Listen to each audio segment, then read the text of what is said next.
if you could say Rock Chartrand if you want it to sound French. Sometimes we call it Fringlish because it's like a mix. They have so many words that they use in Quebec that it's been growing pretty good since then. So, it's already something that I like to do, that I'm to an extent, I maybe would say I'm even addicted to doing it. And, if they're going to want to throw money at me for it, then that's just more motivation. I build these open source things, like Linux, WordPress, all these things. And it's a different type of economic system in the sense that I can't restrict what people do with it. People are free to do whatever they want with it. So my business models have to take into account the freedom of people doing whatever they want.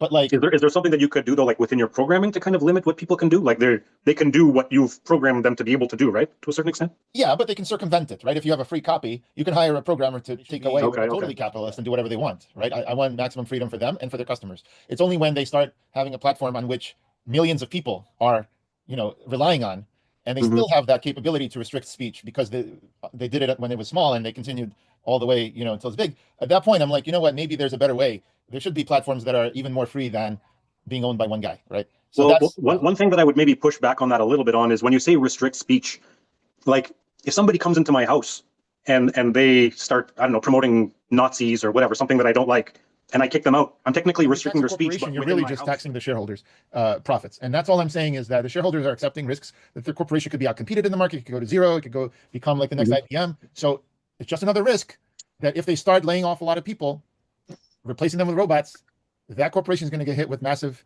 increasing taxes.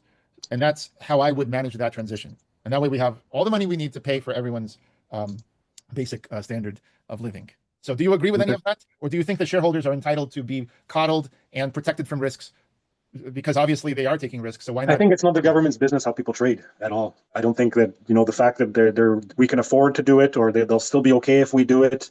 I don't think it's my business what Amazon wants to do. Clarify, I'm not necessarily against the left. I'm against authoritarianism. Oh, so there's good on the left too. Like there is, like I tend to believe that the right is viewed as being for more economic freedom, and the left is viewed as being more for social freedom. It's kind of the view that I have. So the picture that I have in my head is the left is going to steal your money, but it's going to provide you with social services, and the right is going to let you keep your money, but it's going to kind of try to control you socially. Is kind of the way that I look at it. That's a good way to summarize it. But I think what you will find also is that there's a matter of scale. This is what people don't talk about. They tend to assume that when you want leftist policies, that you need to impose them on a federal level or a state level, like a huge program. And to me, I will give you so many examples of left libertarianism that is just as much pro-liberty as the right libertarian, the capitalist libertarian. Okay, they also want to remove government and coercion. They also want to have liberty and choice and free association, but they just advocate policies on a neighborhood level or a commune or an organization like a cooperative, right? Like I'll give you a few examples and you start to see what I'm talking about. But first, let's define our terms. I should say things have changed in some ways. Who is the determinant of the public interest? The more time people spend in digital worlds, the more of our lives we live there. Intercoin, bringing power to the people. Hi, everybody. Today, I am joined by Rock Chartrand. Evan, do I have it correct? Yeah, that's the good English version. I guess if you could say Rock Chartrand if you want it to sound French.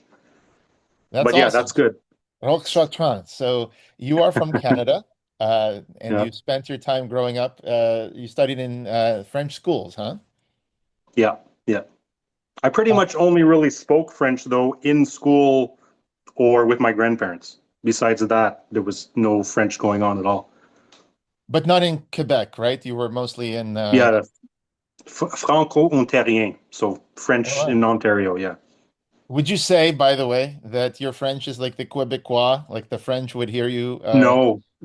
People tell me, I have it's an Ontario French. The thing about Quebec French, in my opinion, it's like a dirty, slangy type of French. Like the people from France, they have a very it's very proper. But in Quebec, it's we sometimes we call it Fringlish because it's like a mix. They have so many words that they use in Quebec that they'll just say like if you want to say I'm gonna go to the store, you would say like m'aller au store. Like you're just mixing in English and French all over the place. But it's like it sounds thicker, but it's not, doesn't sound clean, I guess is the way that I would describe it. But my French I was always careful in school to not like I didn't like the Quebec slang, so I was always careful to always only use French words. And for that reason, sometimes people from Quebec will actually say you have a really nice French, even though you don't sound like a French person. You sound like it's clearly not your first language. Like I'd say I'm like 70-30. I'm more English than French. That's so interesting to me because like it's the network effect, right? People have all kinds of things. There's like Chinatowns here in New York, there's Chinatowns elsewhere. And we're going to get into it when we talk about money. Language, money, culture, it all sort of becomes this self-selecting. People decide individually what they want to associate with or what they want to Yeah. invest in. So you invested in really good French compared to fellow Canadians, I would say. Kind of, yeah, kind of. Even though like they can have a conversation more, it's more easy for them to speak French. Like for me, when I'm speaking French, I have to concentrate on what I'm saying. It doesn't come as naturally as English would. Or if I'm listening to like a hockey game and it's in French, I have to like pay attention. Like it doesn't. I have to. If not, it just kind of sounds like wah wah wah wah wah.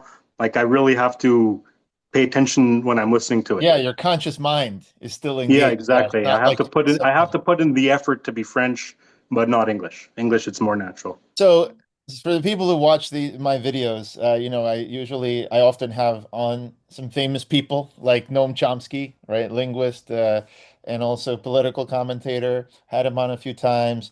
I've had regulators like Sarah Hanks, who's one of our advisors for my companies, worked for the SEC. So I've had people like that. Often I ask them if they have a book or a company that they want to promote.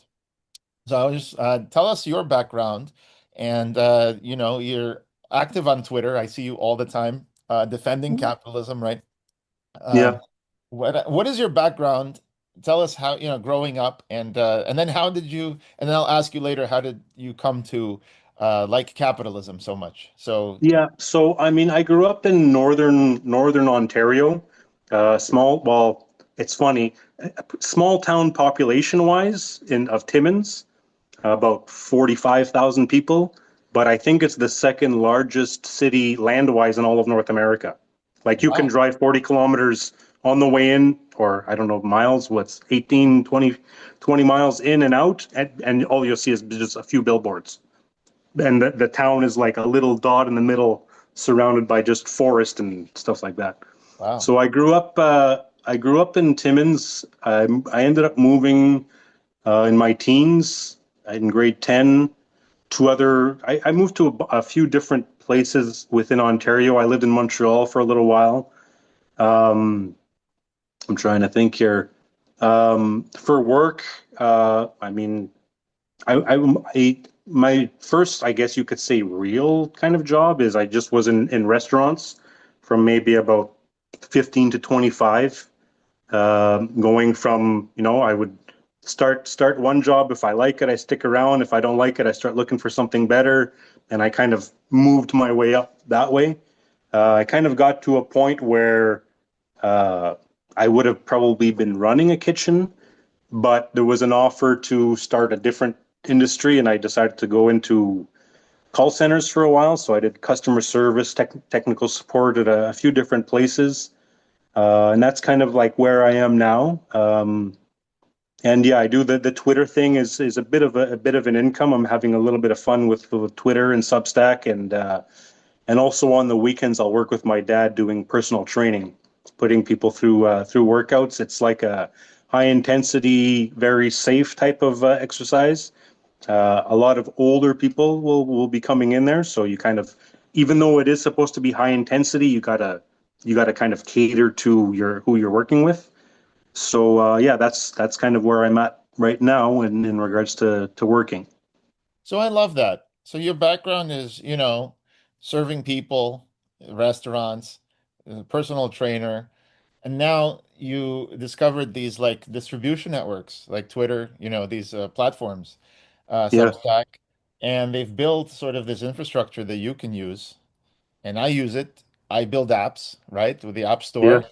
Apple put their App Store in so many countries. So I could put something out there and suddenly it's used all over the world, you know? yeah. It's cool. I mean, And the thing that I like about it is that like with X, I was already on there anyway. Some of it not always happy, some of it just frustrated, and I want to express something. And then at a certain point, I realized it's something that I could make money at, and I got a little bit lucky. I guess you could say this summer, where I had a tweet that went a little bit viral, like for me, which put me to the point where I would be big enough to actually kind of make money, and it's been growing pretty good since then. So, it's already something that I like to do, that I'm to an extent I maybe would say I'm even addicted to doing it. And if they're gonna want to throw money at me for it, then that's just more motivation. So that's lovely. I think it represents so many people who start out, right, serving their community, and now there's these big global networks that could, give you an audience. And this audience is maybe not your local audience, right? It's all over the world, and people tune into what you have to say. Yeah, And it's mostly Americans, I think. it's mostly Americans. I mean, Americans are very much into capitalism, and you And definitely X. support it. And X, yes. Yeah. Well, that's the thing. I'm going to get into the incentive structures of these for-profit corporations, right? Like Meta, like X, and I'm going to talk about like how they have to please their investors, right? Earnings calls, and what that leads to. We're going to get into all of that. And I love to talk about this stuff because I am in that space, right? I am building, Hmm. just for the people who are maybe tuning in for the first time, I build open source software that is free for anybody to run on their own computers, right? So I constantly deal with people complaining and problems about how like these big corporations, they are radicalizing people, or maybe they are deplatforming people. Some countries are distrusting. Well, right now, we're talking about Europeans and others facing Elon Musk calling for the breakup of the EU. But there's always something, Australia and others, they find this big juicy target for regulation, and they say, hey, why don't you do this? Why don't you do that? Let us control speech or whatever. So I build these open source things, like Linux, WordPress, all these things. And it's a different type of economic system in the sense that I can't restrict what people do with it. Um, People are free to do whatever they want with it. So my business models have to take into account the freedom of people doing whatever they want. Um, Hmm. but like, Is there something that you could do though, like within your programming, to kind of limit what people can do? Like they can do what you've programmed them to be able to do, right? To a certain extent. yeah, but they can circumvent it, right? If you have a free copy, you can hire a programmer to take away Okay, whatever the okay. restrictions. Yeah. And so in a way, you'll see what I advocate for is, I think, even more free than private ownership of these large platforms. Um, I'm gonna, when we get into screen sharing, I'll show.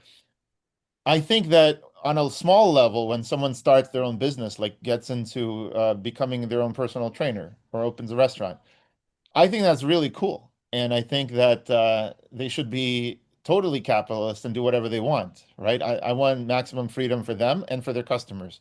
It's only when they start having a platform on which millions of people are, relying on, and they Hmm. still have that capability to restrict speech because they did it when it was small, and they continued all the way, until it's big. At that point, I'm like, you know what? Maybe there's a better way. There should be platforms that are even more free than being owned by one guy, right? So Well, that's, one yeah. one thing that I would maybe push back on that a little bit on is when you say restrict speech, like if somebody comes into my house and they start, I don't know, promoting Nazis or whatever, something that I don't like, and I kick them out, I'm technically restricting their speech, but within my house, right? So freedom of speech also, like, I think one thing that kind of gets missed a little bit is freedom of speech also includes the freedom to disassociate from people that you don't agree with. So like if I go onto X and I'm saying I want to kill people, like that's also a crime. But like if Elon Musk wants to ban people because he says I don't like whatever this group of people, and on this platform we don't want those people, the way that I look at it is it's his platform. Is he restricting speech? He's restricting speech on X, but you can still say it in other places. You can start your own podcast. You can go on YouTube. He's not like, there's a difference between censoring and disassociating is the way that I kind of look at it. I think that's a valid way to resolve things when you're small. Like if I go to your restaurant, and you don't want, certain people in your restaurant. I'm not even like talking about the Civil Rights Act, right, that we had in the United States, which says you cannot simply turn people away based on protected characteristics like, their race or whatever. I'm saying even if you were able to do that, as long as there's other restaurants and options for them, if there's a lot of options, I don't see a problem. The problem becomes when you're the only restaurant in town, let's say, right?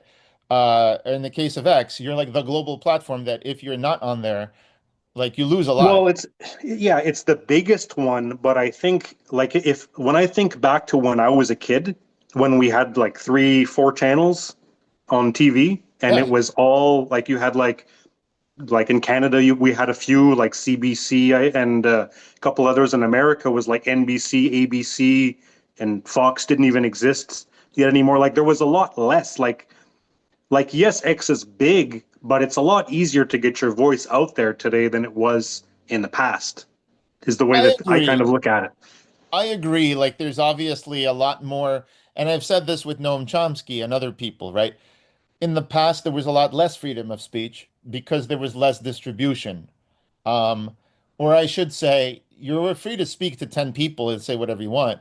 But if you wanted to speak to like have your song played on the radio, it's accessibility to more people was more restricted because technology was more restricted. But now because technology makes it so easy, I might get banned from X, I might get banned from YouTube, but I could give you a call and you could probably set something up for me to make a platform, or somebody else could make a platform. Like I think there's a lot more out there today than there was in the past, is what I guess my point. Exactly. And that's what we're talking about. So technology helps democratize the means of distribution, right? Socialists, they like to talk about means of production, but today I think the means of distribution is what, is important. Okay. So like in the past, before the web, before Spotify and all these things, the only way you could have your song played on the radio, for example, is people had bribes. Like they had payola, it was called. Maybe you've heard of payola. It's basically like, yeah, we'll play your song, but you got to send us some money, because these other guys, how much are you gonna, send us? And so again, this is the idea of gatekeeping, because there were, like you said, 4 channels or however many radio stations, right?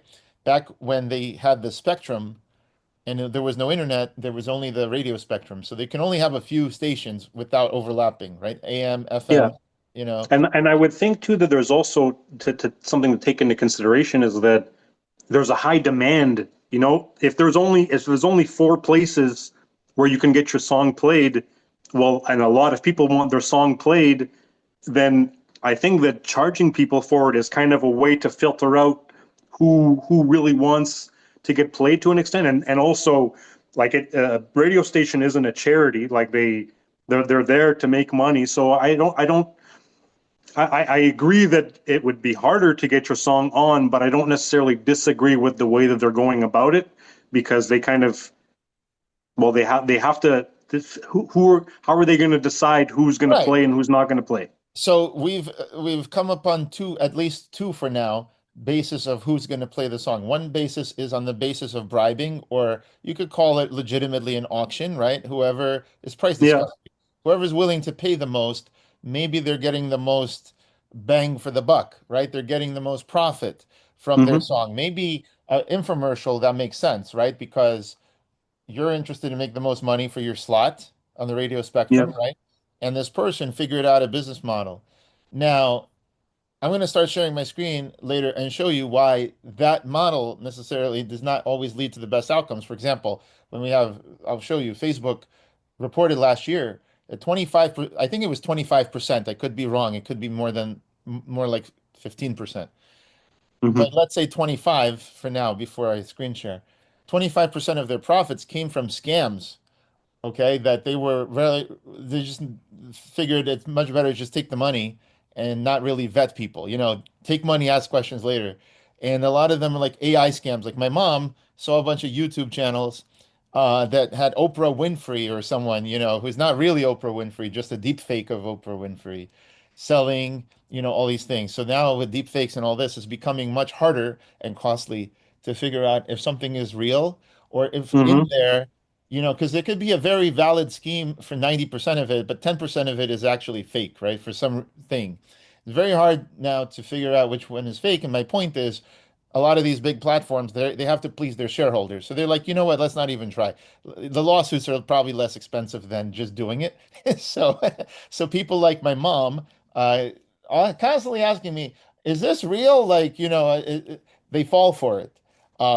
And I tell her, Mom, just talk to ChatGPT. They'll tell you like this is so there's Mm-hmm. fake news, fake ads, and to the extent it's a profit center, these platforms will be like, sure, come in. So if the basis is Yeah. money, you're going to get some negative externalities like that, you know. Yeah, that kind of sounds tricky there. Like, ooh, what like would the solution for you be to make Facebook liable for what's on there, or make the people liable who are scamming? Or is it that something that may be hard to do because they're hard to find because they're scammers type of thing?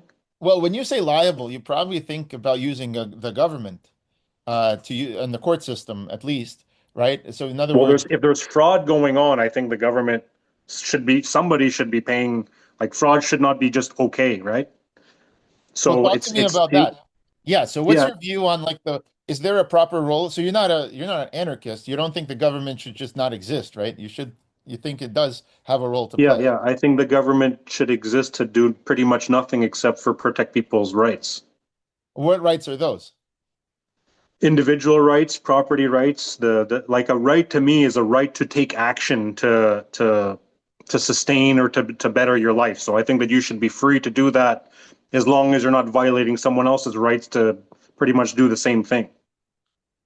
But wait, you have So the okay, government so would yeah. basically the role of government, or what, like the departments, it would be the army to protect you from threats outside, the police to protect you inside the country, and a court system to kind of figure out who's right and who's wrong.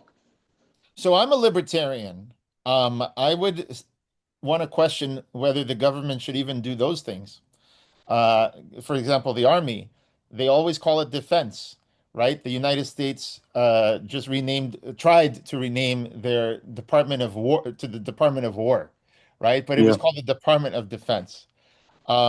In Israel, it's called the Israel Defense Forces, right? That's always everyone is presenting it like they're defending, but also the United States has been known to go 3,000 miles to Cambodia or Vietnam or Laos and just bomb the Hmm. shit out of those countries, which it's not clear to me that those countries presented any threat to us over here, right? So it was like once you have an army, that army can then be used for all sorts of things. Like the United States, for example, speaking of government spending, the government spends on the army, but they increase its budget every year. The Pentagon cannot pass an audit, like very, trillions of dollars wasted. They keep increasing it. And then, mostly the Republican side, they claim to be fiscally conservative, but then the United States has around 800 bases around the world. The rest of the world combined has only about 100 bases. So, Hmm. so like if you are 8 times bigger than the rest of the world combined in terms of your spending, one could ask, like, at least get an audit of what you're doing. But if you can't even do that, then as a libertarian, I would even say, you know, I would question whether we need a standing army, let alone a world police force. I'm not even sure where we're Well, getting yeah, to. I don't think that there should be a world police force, or that the United States should be trying to rule the world. Um, in regards to how much of a reach that they're using, I think that all governments are very wasteful, and also like, to an extent, like, America is viewed as the number one, so they're everywhere because they're number one. I think that other countries, part of the reason why they don't do the bad things that America does is because they're not strong enough to do it. Like, if they, like, I think that if you took America's military and you threw it into another country, you might think, oh, actually America was pretty restrained relative to what other people could do with that same power. And while I am pro-America and pro-capitalism, I think one thing that's important to keep in mind is that capitalism and freedom is not when America does stuff. Like America is pretty flawed. You know, I believe in like the Bill of Rights. I think you have the best constitution ever, but I don't think that it was really followed very strongly, pretty much even in the early beginning of it. I kind of view America as a pragmatic country where it's like we want capitalism and freedom in good times, but when there's an emergency, that all goes out the window all of a sudden, type of thing. Yeah, and I think many countries have those sort of emergency things. But I agree with you. The Constitution and the way that the country was put together, I think is fantastic. I think it's great that George Washington, after winning the Revolutionary War, didn't become a king and take power for himself when he retired, right, to his Virginia, state, and then he was like asked to be president, and then he said, "I just want a limited term," right?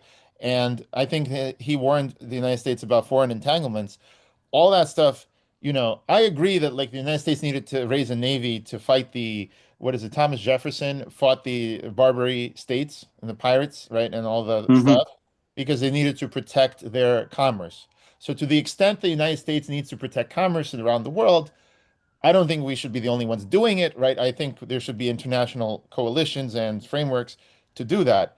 Um, it's tempting to say we should be the only ones doing it in the capitalist way, right? We own the police protection across the world and now pay us or whatever, right? Don't worry about it. Just buy our dollar and we'll be happy, right? It's a little bit of a grand bargain, and that's why the dollar, I'll get into it, but we're pushing around just like the British with their empire, right? Or the Ottomans, pushing around the pound. So obviously wherever here's the tell. If people are all speaking English or people are all speaking Spanish, that's probably because some empire or French, right? Some empire went and tried to colonize and perhaps violently, like the conquistadores, right, of the Spanish conquistadors, tried to violently impose You could add, or if they're speaking Arabic, maybe too, to that. Arabic. Exactly. You gotta exactly. Now look, was there also peaceful? Yes, of course.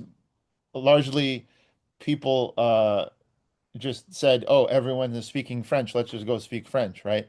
Um, but having said that, usually the empire Well, I crushes. think that, yeah, I think there's definitely a lot of coercion going on there, dictating what language people are going to speak within this colony and what religion they're supposed to practice. I mean, yeah, there's coercion all over the place, and we know better than you, and you're savages and we're civilized, and we're gonna set you straight type of thing. Yeah, there's definitely a lot of that There's even in today, like throughout in the history. Ukraine, war in Ukraine, right? The USSR fell apart, and then the Russians would want the other Russian speakers in Ukraine to be protected from, let's say, bombs. But then the Ukrainians want to speak their own language, and they feel like they're being coerced by the Russians. And this has been going on for a century, right? I have Yeah, yeah. developers in both We have countries. we have it in Quebec too. Like I think children in Quebec are not allowed to go to English schools unless both their parents are English. Wow, not allowed. And you have a lot of that. Like it's enforced that like Quebec would not be French if the government didn't force it to be French to an extent. It probably would wither away. There's so many laws to keep it in place. Like we gotta protect it type of thing. And I don't really agree with that. Yeah, so like you could see, I'm a libertarian. I focus on how governments are coercing people and how they're misusing the budgets, right? The Hmm. resources of the army. So when you mentioned the army, I just said take that one right there, right? I honestly think that Canada's approach and Switzerland's approach and others is a lot easier, meaning the peace dividend. Like you don't have many natural enemies. Nobody really hates Canada, you know. Yeah, And but not people maybe don't hate us, but because we got a neighbor of the United States. If the United States didn't exist, I don't think Canada would just be the way it is right now.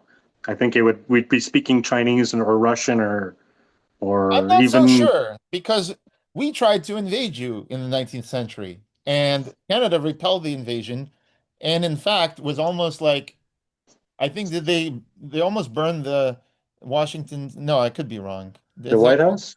the White House? Somebody burned the White House though, didn't That they? was the At English. some point. But like the Canadians, the United States failed to invade Canada, and even Hmm. now Donald Trump is talking about annexing Canada. And I think if he tried it, many people in Canada would rebel against that. Maybe not, but I think they would.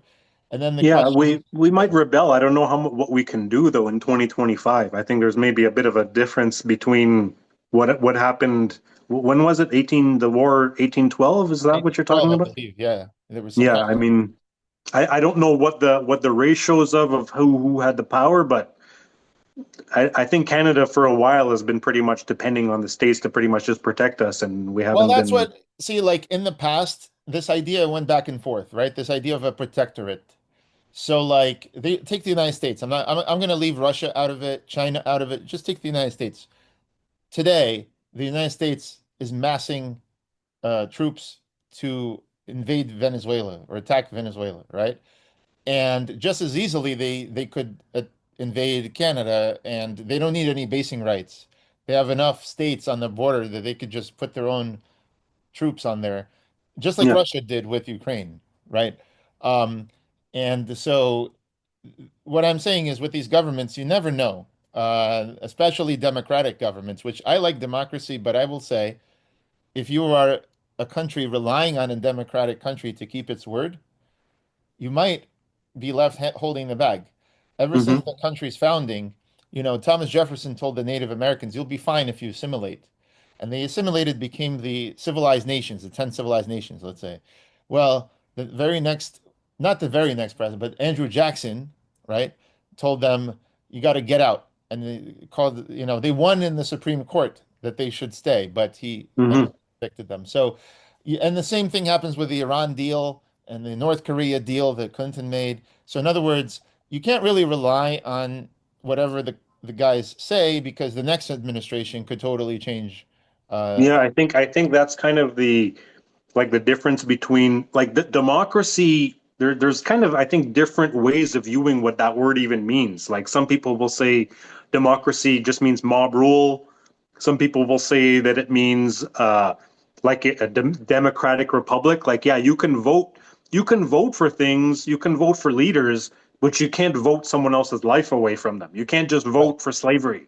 There should be limitations on that. And I think Yeah, over I agree. time it's kind of become mob rule and special interest, public interest type of thing where it's like, yeah, this is what we're founded on, but whatever. We're pragmatic. We gotta make an exception. We can't let crisis go to waste. It's kind of withering away at a quick rate. Like I think that and I'm not left or right. Like I don't really like any politicians at all. Like I mean, Malaise, I think is pretty good, but like I think that both Biden and Trump, the reason why they're not dictators is because they don't have the power to become. The Constitution has limited them, but they're trying. They're trying to have absolute power as much as they can. Yeah, there's this drive to keep increasing your power. And we've seen this throughout history, right? Julius Caesar, they said, we don't have any more kings. And then he tried to become a king and then they assassinated him.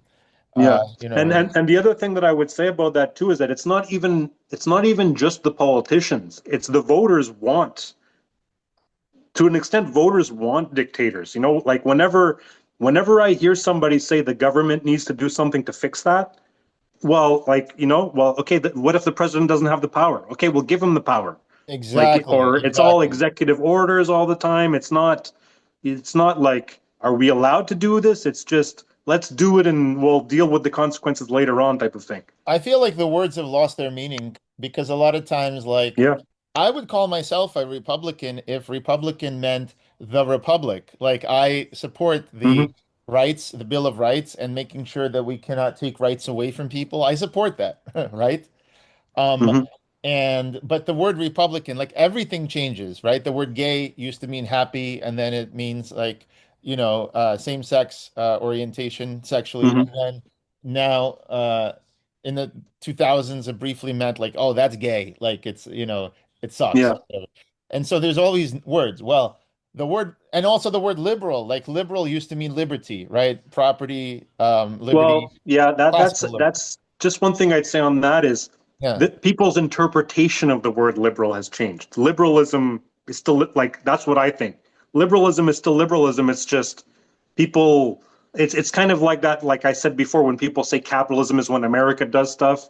Well, liberalism is when America does stuff too, to an extent for certain people. So it's just Yeah. but the word still means the same thing. It's just you've decided to interpret it a different way. So the problem I have, like in the last 10 years, has been the MAGA Republicans, right? The other Republicans, the ones that are like principled constitutional Republicans or whatever, paleo conservatives. Does that even still exist? Exactly. Like it's been taken over, right? Just like if Bernie's party or the socialists would have taken over the Democrats, the MAGA have taken over the Republican Party. To me, it's a bunch of hypocrisy because the Republicans just said we don't want mob rule. And I agree with them. I don't want mob rule. But then when their guy wins by Of 51%, course, yeah, yeah. We soon don't as he want wins, mob rule when the other guy's in charge. Of course not. We don't want mob rule when we're the minority. well, that's the Yeah. problem. And then as soon as the guy wins by 51%, they start dismantling all the checks and balances that were like, yeah, give him as much power. What are these so-called judges trying to restrict him from doing? Hmm. We're just trying to protect our country. Well, look, I Yep. understand the impulse, and that's what the Democrats were doing during the pandemic. Frankly, that's what Trump was doing also back then, Hmm. not I as think much. Trump started it. Trump was started all the lockdowns and everything, right? Well, yeah, he would blame the government In though. the very beginning, I remember seeing like there was a thing with Nancy Pelosi that I remember seeing where she was like, yeah, yeah, go to Chinatown. No, don't worry, don't be racist and blame people about this. I don't know if Republicans on the other side were like, no, no, we got to be careful. But it kind of it flipped. They blame each other. It's always the Yeah. same thing. In 2012, the Mitt Romney was saying that Russia is their greatest geopolitical enemy, and Obama said the 1980s called to get their foreign policy back. That was the debate, presidential debate.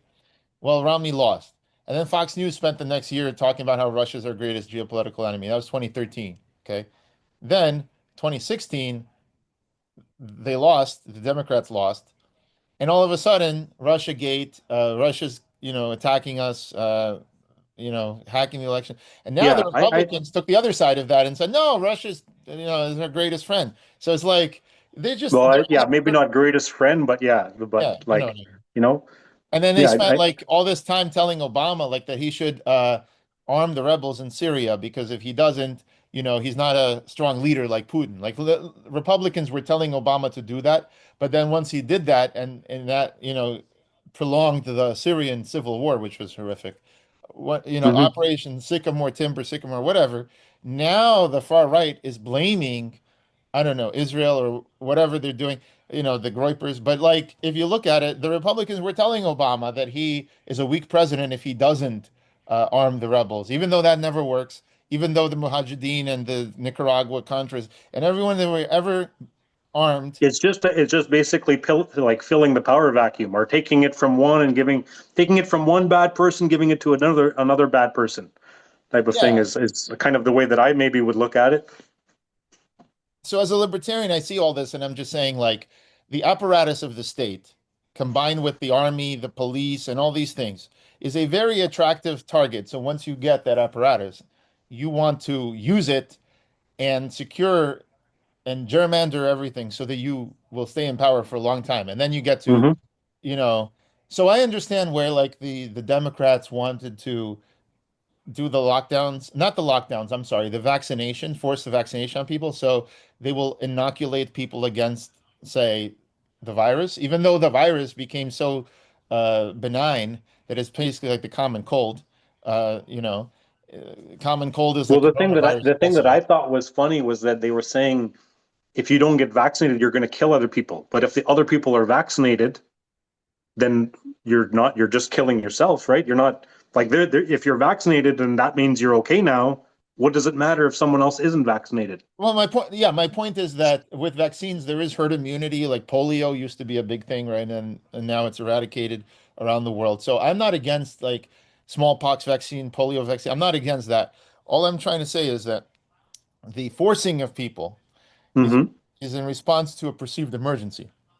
Now, today, there are jackbooted, masked people, right? You could say government thugs if you are a libertarian, taking people and throwing them out of the Hmm. country, right? But also, like in that dragnet, they may take, like we did this in the 30s or 20s. It was called Operation Wetback, where we deported 2 million Mexicans. Never mind the fact that that land used to be Mexico and we conquered it or we won it in the Mexican War. But then we deport the Mexicans for trying to live there or move there. Yeah. But anyways, we deport them. And then fine. But also like a lot of some American citizens were also mistakenly deported. Simply my point is these same Republicans that don't trust the government in many other ways, they do trust the government to get it right when it comes to, Yeah. this. There's a lot of tribalism too. It's just if it's people who support Trump, what Trump does is good because Trump did it. That's kind of like their mentality. If the Democrats like it, then I like it because the Democrats like it, type of thing. If you're a Democrat, like it's just Yeah. it seems pretty mindless tribalism. You It's get a lot of completely that, I find. mindless. You know how they say vote blue no matter who? Like to me, Yeah, that yeah, slogan, that is the exactly. most ridiculous slogan ever. It's like, oh, just because he's running from our party, it's like he could be the worst person. It doesn't matter, you know. And I hate to see that. And I hate to see when Republicans were like Roy Moore, a guy who was like alleged to have raped like, Hmm. people underage, is like, well, but he's our guy. Like, we're not gonna disqualify. Yeah, it's There's like crazy. It's 300 principles. million Principles Americans. go out the window, and it's just tribalism. And it kind of forces you to turn off your brain because if you were actually thinking critically, thinking for yourself, at some point you'd realize that well, I thought this was bad a year ago, and now I have to accept it, and it's okay because my guy's doing it, type of thing.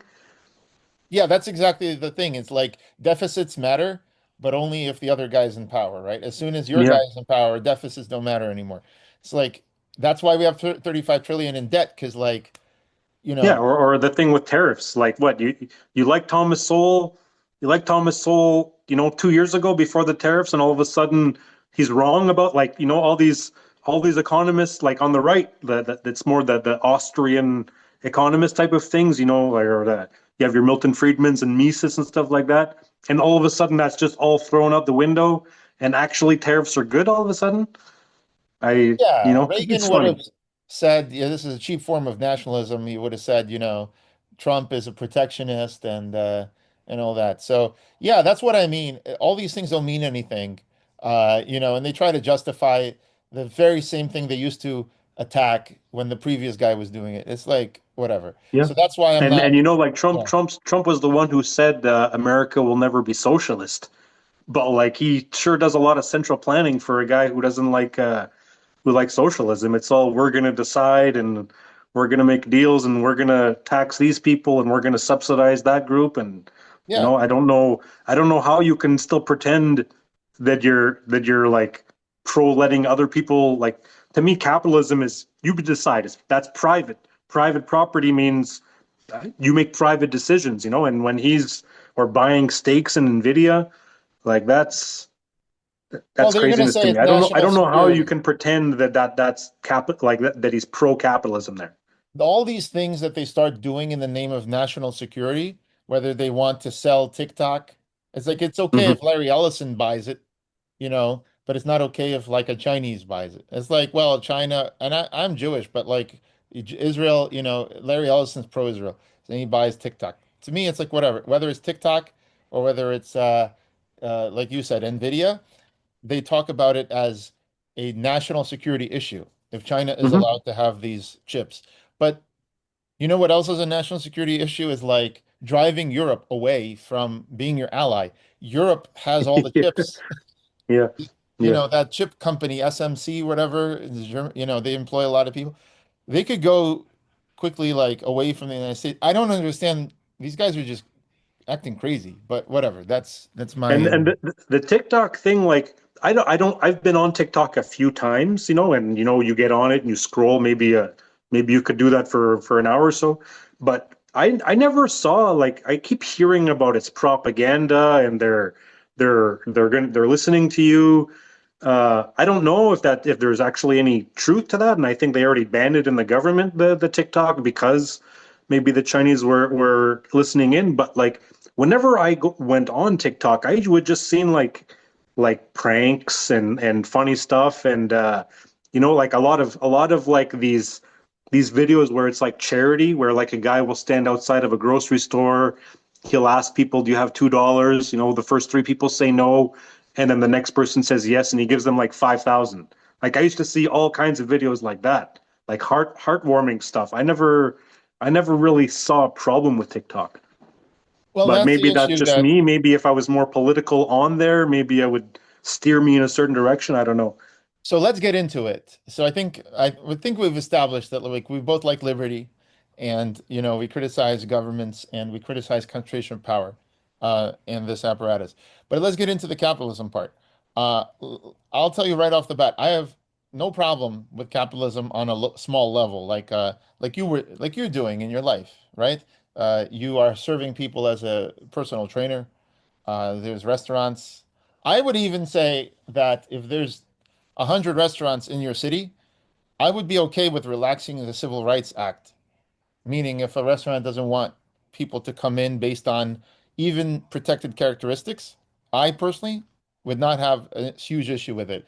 But the issue comes in when you get on a large level, when there's only one or two restaurants in town, when there's only one or two utilities in town, and now they say you can't have water because you're black, or whatever. That to me is like obviously like wrong, you know. So to me, It's racist. It's wrong in that it's racist. It's yeah. that's yeah. It's a little bit tricky, that idea of. I mean, I don't know a lot of towns that only have two restaurants, but like when you say they should, I think discrimination should not be illegal. That's my opinion. What I'm saying is I'm taking a pragmatic view. I'm not being ideological Mm, about it. I'm saying utilitarian. I'm okay if you have a lot of choices in that kind of environment. I'm okay with restaurants mm. discriminating. It's annoying, but at the end of the day, like It there hurts is, them. yeah, there is like I'm a man and I can't take advantage of like ladies' night, right? Unless I say maybe they identify as a woman, but Hmm. other than that, I cannot go in and say, "Hey, I want ladies' night." I cannot cut the line in a club. Ladies sometimes could just walk in, and not just any ladies, but only the good-looking ones, right? So there is Hmm. discrimination for business models still to this day, right? Yeah. Oh And yeah. people just are okay with that. Why? Because I can get into some other club, maybe, right? Um, Now, if every club would just say you too ugly to get in, I see that as a problem.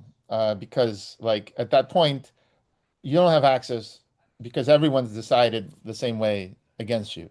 Um, and if there's utility, life-saving necessities like hospitals, um, and water going to your house, clean water, right? Or telephone, internet access, like those kinds of things.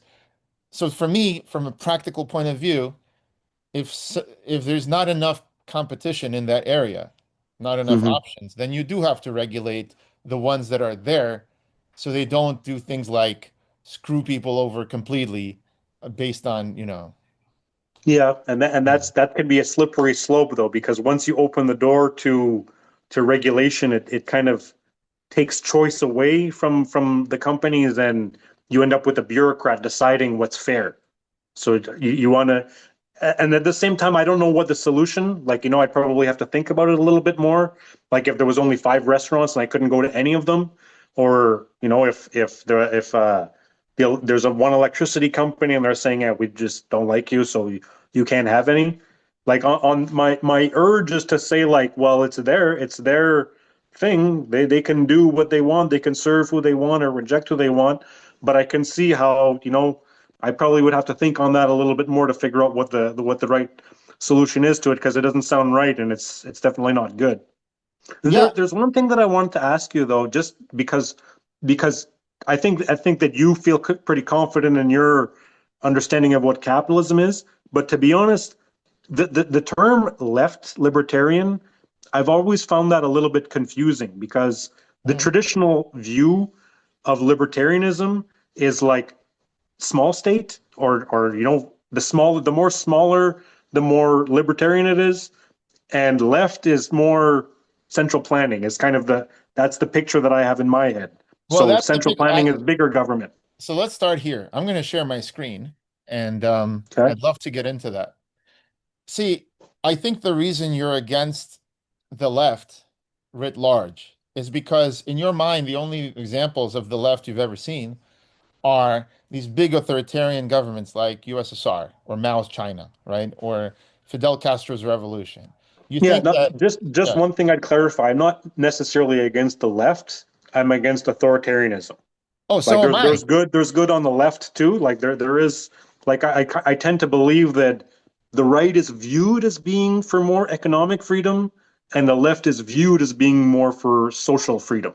It's Yeah. kind of the view that I have. So the picture that I have in my head is the left is going to steal your money, but it's going to provide you with social services, and the right is going to let you keep your money, but it's going to kind of try to control you socially. Is kind of the way that I look at it. That's a good way to summarize it. But I think what you will find also is that there's a matter of scale. And this is what people don't talk about. They tend to assume that when you want leftist policies, that you need to impose them on a federal level or a state level, like a huge program. And to me, I will give you so many examples of left libertarianism that is just as much pro-liberty as the right libertarian, the capitalist libertarian. Okay. They also want to remove government and coercion. They also want to have liberty and choice and free association, but they just advocate policies on a neighborhood level or a commune or an organization like a cooperative, right? Like, I'll give you a few examples and you start to see what I'm talking about. But first, let's define our terms. So we have socialist libertarian. That's I misspelled it, but libertarian socialism is an actual thing. Okay. You might think, oh, what about the state? Well, the whole point is it's anti-authoritarian, but it's also anti-capitalist. I'll give you an intuition as to why. Anti-authoritarian, you understand it. We don't want coercion. We don't want government to come in and coerce people. Mm-hmm. But let's say that you then don't have government. Let's say you have anarchy, right? Complete anarchy. How are you going to organize your thing? So if you start to say the way that libertarians view capitalism, and this was true in the original libertarians, talk about libertarian traditionally. Well, in the 19th century, most libertarians were in fact socialist libertarians. Let me start there. The history of libertarianism originally was socialist, and I'll explain why. And same thing with anarchy too. I think anarchy. I think like the Proudhon. Yeah, I was just Proud Hon. I think he was kind of Proudhon. Yes, this guy. Yeah, he was like kind of and he was like very much against private property. Right. Pierre-Joseph Proudhon, he said even property is theft, which is like a weird nonsensical phrase, but he meant it as like the guy who has property, he's using the government to protect his property. And this was at the time of John Locke, when we're talking about homesteading. And so John Locke, in order to try to justify how you can own the land, he mentioned that you mix your labor with the land, and therefore you come to own that part of the land. But even Locke made limits on this, which libertarian capitalists don't really talk about, but they acknowledge when you bring it up. Mm-hmm. They'll say that, in fact, his proviso is that you cannot appropriate land by prejudicing anyone else if there's still enough good land left. So as long as there was enough land, the crops weren't rotting in the fields, and you're just neglecting all that stuff because you own it. Hmm. He's saying you're misusing God's earth because he was religious. He was saying you're misusing God's earth if you own too much. So even with homesteading, his justification is not total. It's not, it's You only, needed to maintain it. You needed to you have to keep it keep it. going. And that's how it is in nature. A bear cannot enforce his property rights across multiple acres, right? Humans have abilities to have networks and to have these abstract concepts, and that's how they can actually do it. They can actually create these abstract ideas of ownership, right? A bear is not able, no matter how strong, to enforce, but a king can enforce because a network of humans agrees to his kingship and these rules.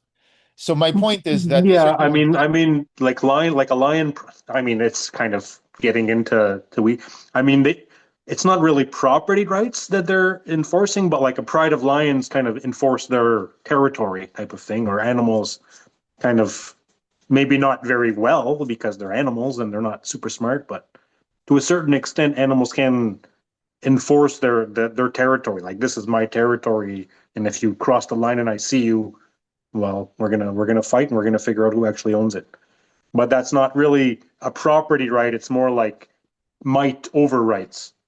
Exactly. It's might over right, and the animals don't have enough coordination to enforce property Mhm. rights on such a large level. They can enforce like this is my prey, this is my, kill. Yes. Yeah, if they're around at the time when someone's stealing it, but yeah, Yeah. pretty much it. So you got to regard property rights as just another series of laws, which is man-made, is what I'm saying. And the question is, how can we organize it? So there's things like, for example, there's easements, right? There's ideas of the right to cross other people's property because you had to get through it. There's things like air rights, where it's not clear whether you own the air, if people could fly over your thing. And then finally, there's things like adverse possession, where they basically say if you abandoned your property for 20 years and you haven't been enforcing it, and someone decides to use it, even to the extent they live in your house, well, you've been living somewhere else. So they Hmm. decline to enforce your and it all goes to this. It's actually less violent to decline to enforce property rights. Like if you own one house, two houses, three houses, I'll enforce your rights to evict squatters while you're not there. But if you own 1,000 houses and you happen to be BlackRock or whatever corporation, right? It becomes a different type of thing, right? Doesn't it? You're no longer an individual. You are now a corporation that owns 1,000 houses. Why should your rights to own houses or water or whatever automatically be more important than a person's right to clean drinking water or whatever? So that's where you start to balance. That's one thing that I think that maybe we would have a bit of an issue with is right to stuff, like right to. The way that I would say it is that you have a right to take action. Like a right is a right to take action to earn something. It's not like when people say a right to healthcare or a right to education. In my head, I hear like the farmers in the 1800s saying they have a right to cotton. That's kind of the way that I interpret it because Well, it's again, it comes down to availability, right? When there's only two restaurants, remember we said that when there's two restaurants, you have to regulate it because that's all you got. We have food deserts, right? We have things where, somewhere in the actual desert, like right now in Nevada, in Henderson, Nevada, Mhm. in Las Vegas, there's going to be a shortage of water because of the Colorado River, right, is drying up. Um, if you go to the Hoover Dam and all this thing, a century of overuse because you're in the freaking desert, right? Millions of people go there. So it's supply and demand. So when you're in that kind of environment, governments tend to start to regulate minimum access to water or to things because if they don't, the market will simply starve some portion of the population because there's not enough to go around naturally.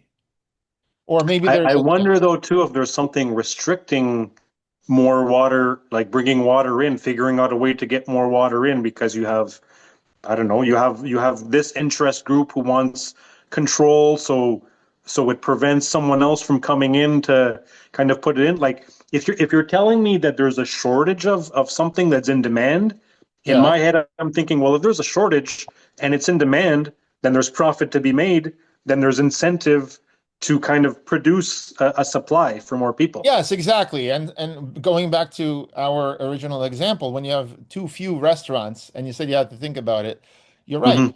But the thing is, like, remember, the only way that I support regulations is because there's not enough competition in that supply of that thing, right? So one way Mhm. to solve it, like housing, is to incentivize more housing, right? But that takes time, that's long term. While that's happening, you still need to make sure people don't starve in the interim. So that's when you have regulation. I'm not saying regulation has to be there, and that's the problem with government is that they don't remove regulations later. However, the regulation And can they be, and they probably actually are causing a lot of people to starve from their meddling. And the other thing too, you said, like, I don't know if I would say that it's the government's job to make sure that people don't starve.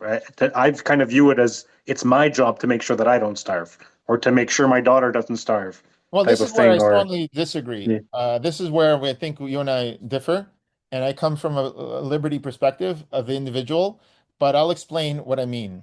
So this is a great point where we could debate, right? I don't think the individual should bear the responsibility for absolutely every single thing because they're not an expert on geopolitics, they're not an expert on economics, they're not an expert on energy.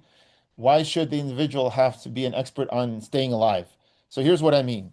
Um, Here's cities running out of water, people going to essentially a desert, and they live there.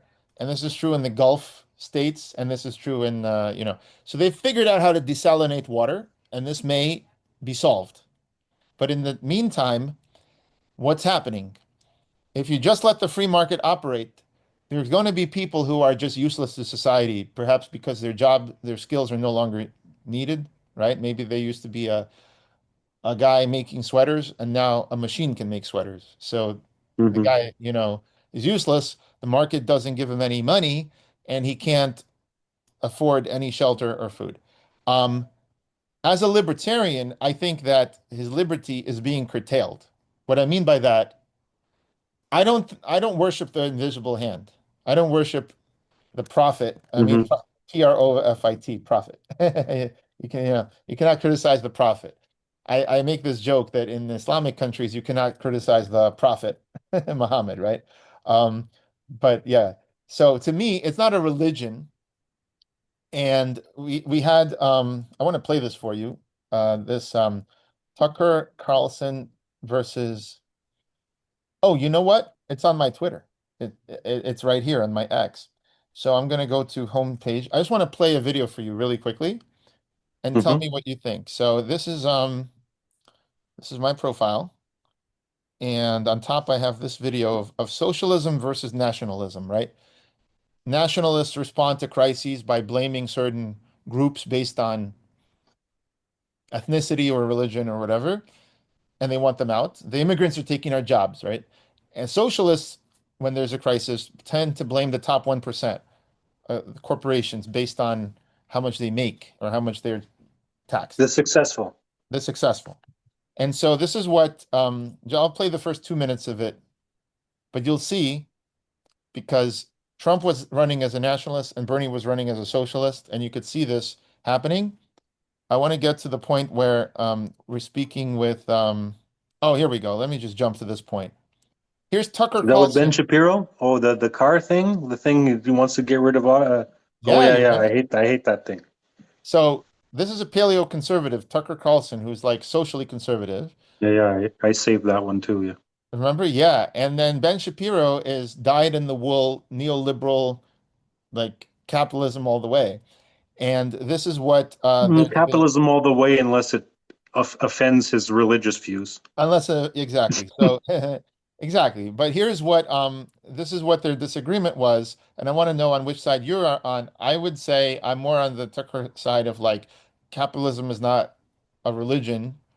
It's just a way to organize society. So here's what he has to say. It was below Zero. Who ever heard of this? Please, everybody. Why should you be surprised when half of them say they prefer socialism? Well, you should not be surprised. I agree to a certain extent. Look, capitalism is the best economic system I can think of, I think, that anyone's ever thought of. But that doesn't mean that it's a religion and everything about it is good. Every American 1808. Anyways, that part where he says it's not a religion, it should still be subject to criticism. Do you agree? Do you think people should be able to criticize? Yeah, of course. Should be able to criticize it, yeah. But I mean, it's got to be an actual criticism. I think and I'm not saying that capitalism is perfect and it shouldn't be criticized and there's nothing wrong with it. But I think the vast majority of people who criticize capitalism, they're criticizing the American government doing things that are central planning, that are not really capitalism a lot of the time. But you see, exactly right. A socialist, when faced with criticism of the USSR doing things, or Mao's China, would say the same exact thing. They would say, you're not criticizing socialism. You're criticizing what a particular authoritarian government, revolutionary government did. Yeah. But the way that I would look at it is that capitalism is freedom. Capitalism is the system that leaves you free, private, to choose to do things, and communism is the system. Like, capitalism is individual rights. Communism is public interest, the common good, the greater good over the individual. That we're going to collectively decide how we're going to use our individuals. Whereas capitalism is no, nobody can use you. You have inalienable rights to decide and to pursue your own happiness. On paper, that sounds very reasonable as a slogan. Just like communists have their slogans, capitalists, you would think capitalism is freedom. What sounds better than that? The issue is that as you increase the scale, you get certain phenomena that you did not anticipate with just this simplistic sort of thing. Have you ever had like a system, initially they started it looked really good, but as it grew, it took on new things that you never anticipated. You're like, holy shit, this kind of sucks now. But that's the thing is, so yes, I agree. So yes, capitalism sounds good when it's defined as capitalism. But when you say, well, America is capitalist, and look, it's not all perfect there. But why is that? Is capitalism actually being practiced, or is it slowly, slowly being regulated away? My criticism of capitalism, in and of itself, as a system, is that late stage capitalism, as it becomes more and more and more socialist. No, that's the whole thing. See if my criticisms are in fact fair, right? And cut to the heart of capitalism, meaning I criticize specifically not the government regulations, which you could call socialism and I would call authoritarian. That's what not about what cronyism? Yeah. What do you think? Is cronyism capitalism or socialism? I'm not going to talk about even cronyism. I want to talk about specifically capitalism in its own purest form. So one purest thing is what you said, being able to own the thing that you have built, being able to buy someone else's thing and then own that too. In other words, if I have enough money, I can buy your radio station, fire all the DJs and make your radio station sing and dance, do whatever I want because I own it now. Correct? That is capitalism, is it not? Yeah. Oh, yeah. Okay. So then you consider that to be the maximization of human freedom is to be able to buy radio stations and other things because, like freedom of speech, for example, would you think that system that I just described, to be able to buy things, maximizes the ability of people and humans to freely speak versus other systems? Yeah, I would say so. I think so. Yeah. And I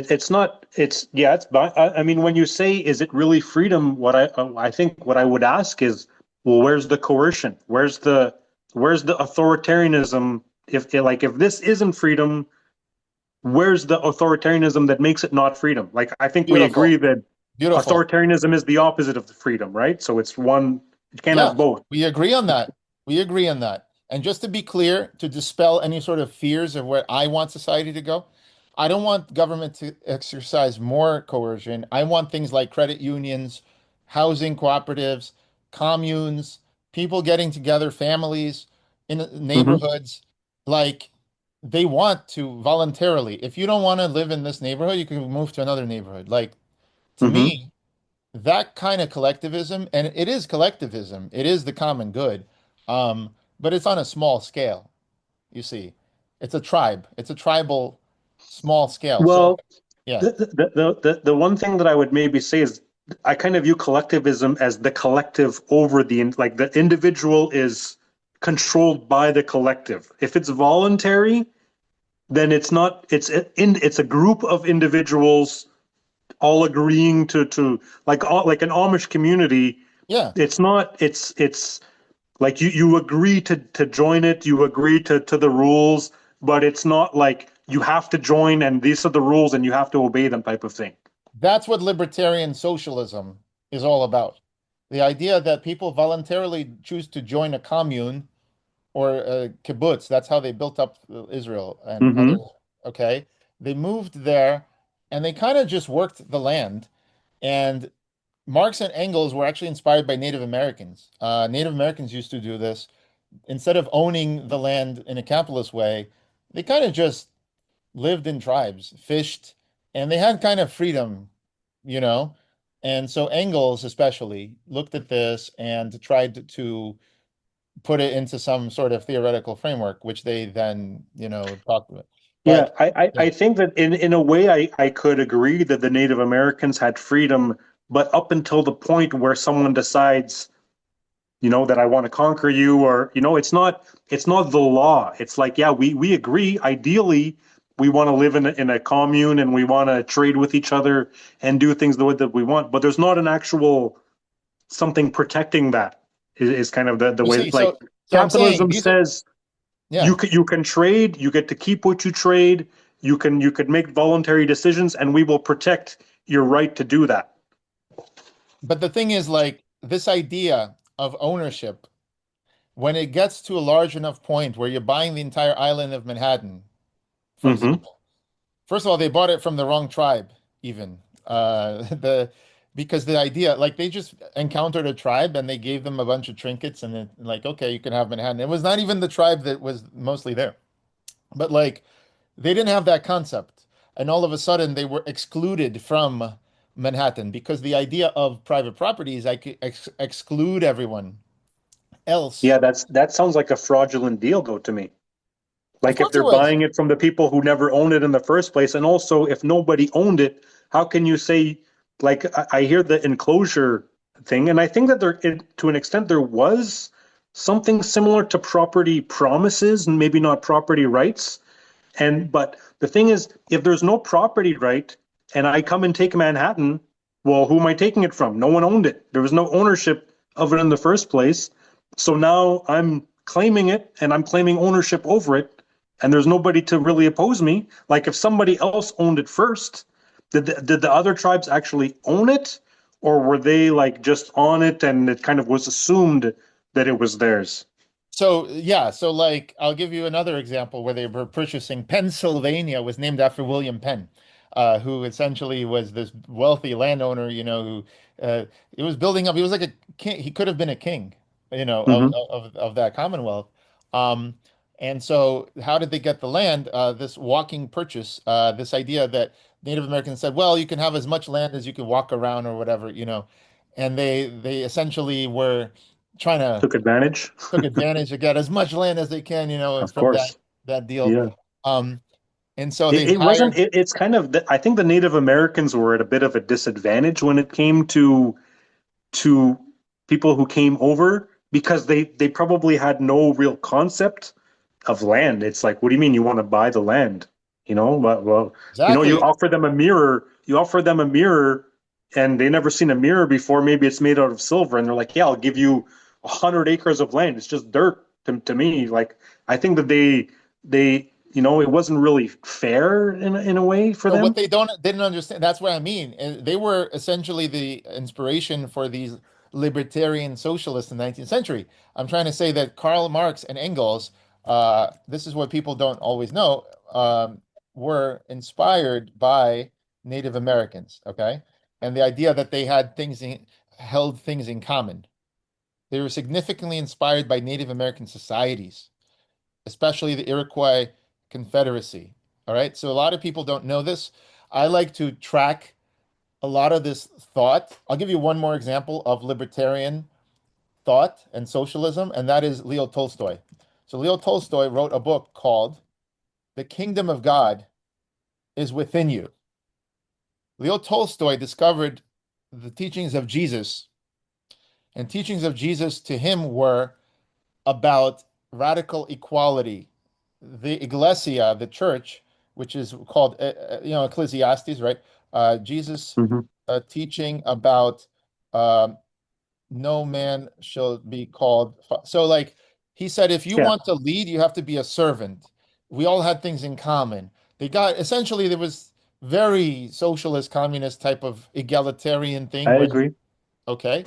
Now, when Leo Tolstoy, I think that religion, maybe not only Christianity, but I think that the morality for socialism comes from religion.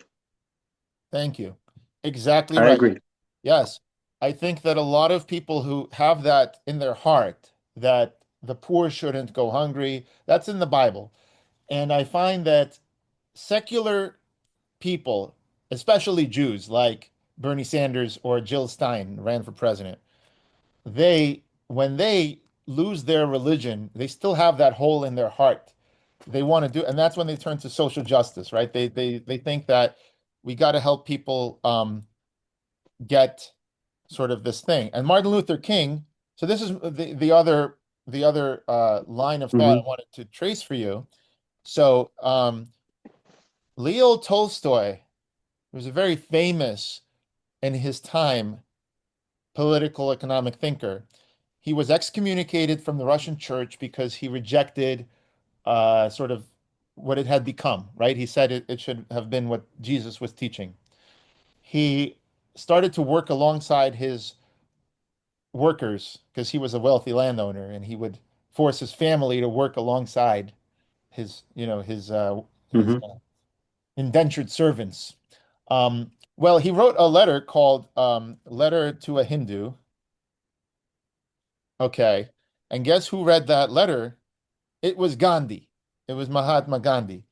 And so at his time, Gandhi read this letter, and he was so inspired by it that he led a revolution to essentially to create a nonviolent revolution, because Leo Tolstoy rejected the idea that he should serve in the army. He said, I can't serve two masters, God and the king.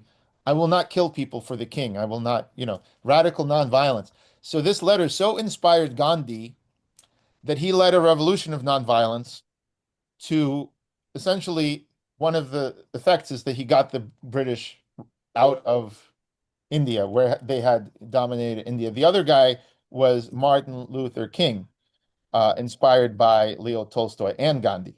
So this whole idea of radically the brotherhood of man, so to speak, right? Rejecting the domination of societies where previously they had, even in India, they had the untouchables, right? They had the caste system, they had all these things. What these guys said is, listen, we're going to nonviolently resist.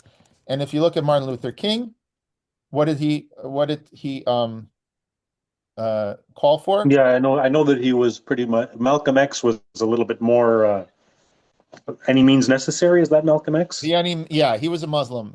Malcolm X was he was a shock jock kind of. Yes, they were both assassinated, but Martin Luther King was very different than Malcolm X. Correct. And my point is, he also strongly advocated for a guaranteed annual income or a basic income, seeing it as an economic floor for the Negro and for the others.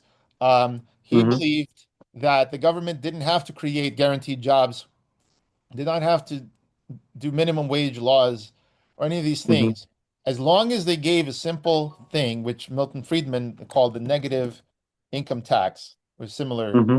Hmm. And he basically admitted it's the same thing as a basic income in the limit.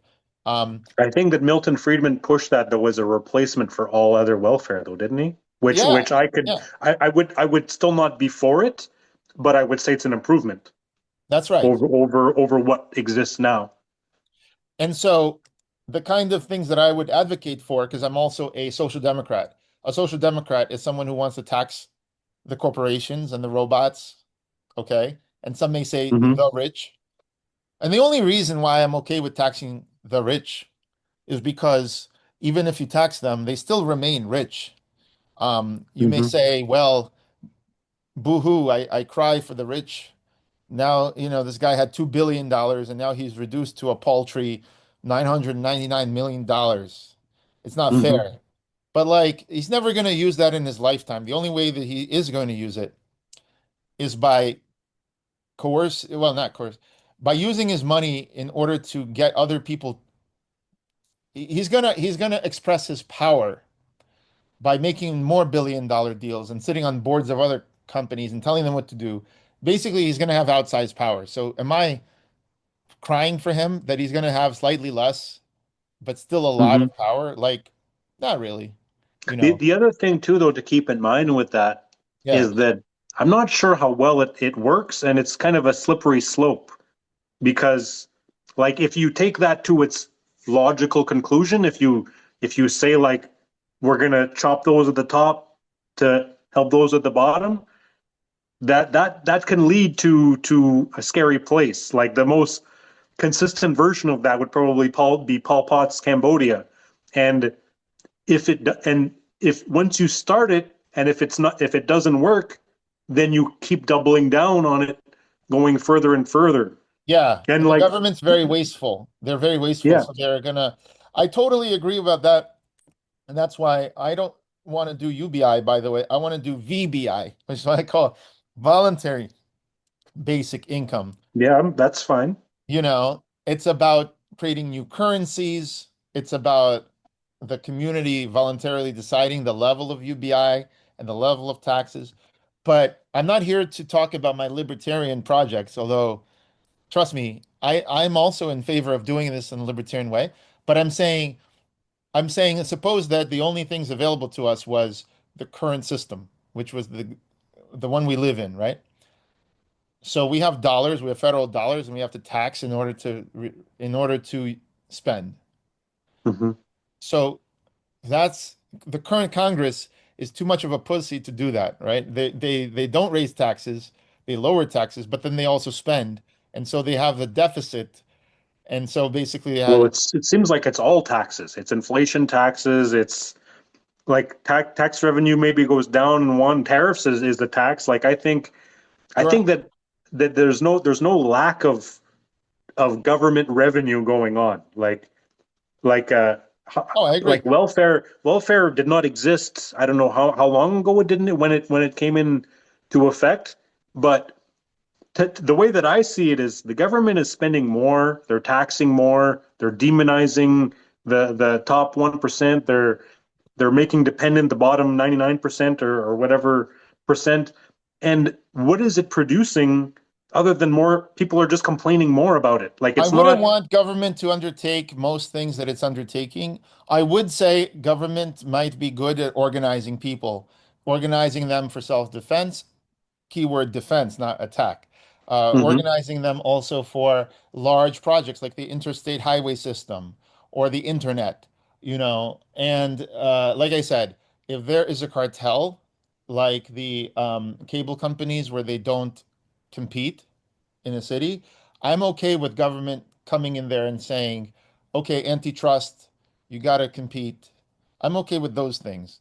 Um, I'm not okay with government telling the mom and pop shops what to do, but I am okay with the interstate highway system, or like look in China where they have like so many miles of roads or electric vehicles or like Because it affects so many people. That's why that's the argument for it. Because no, it it's because if you had the market do it, the market is thinking too short term, whereas you don't see profits for the next 10 years or 20 years.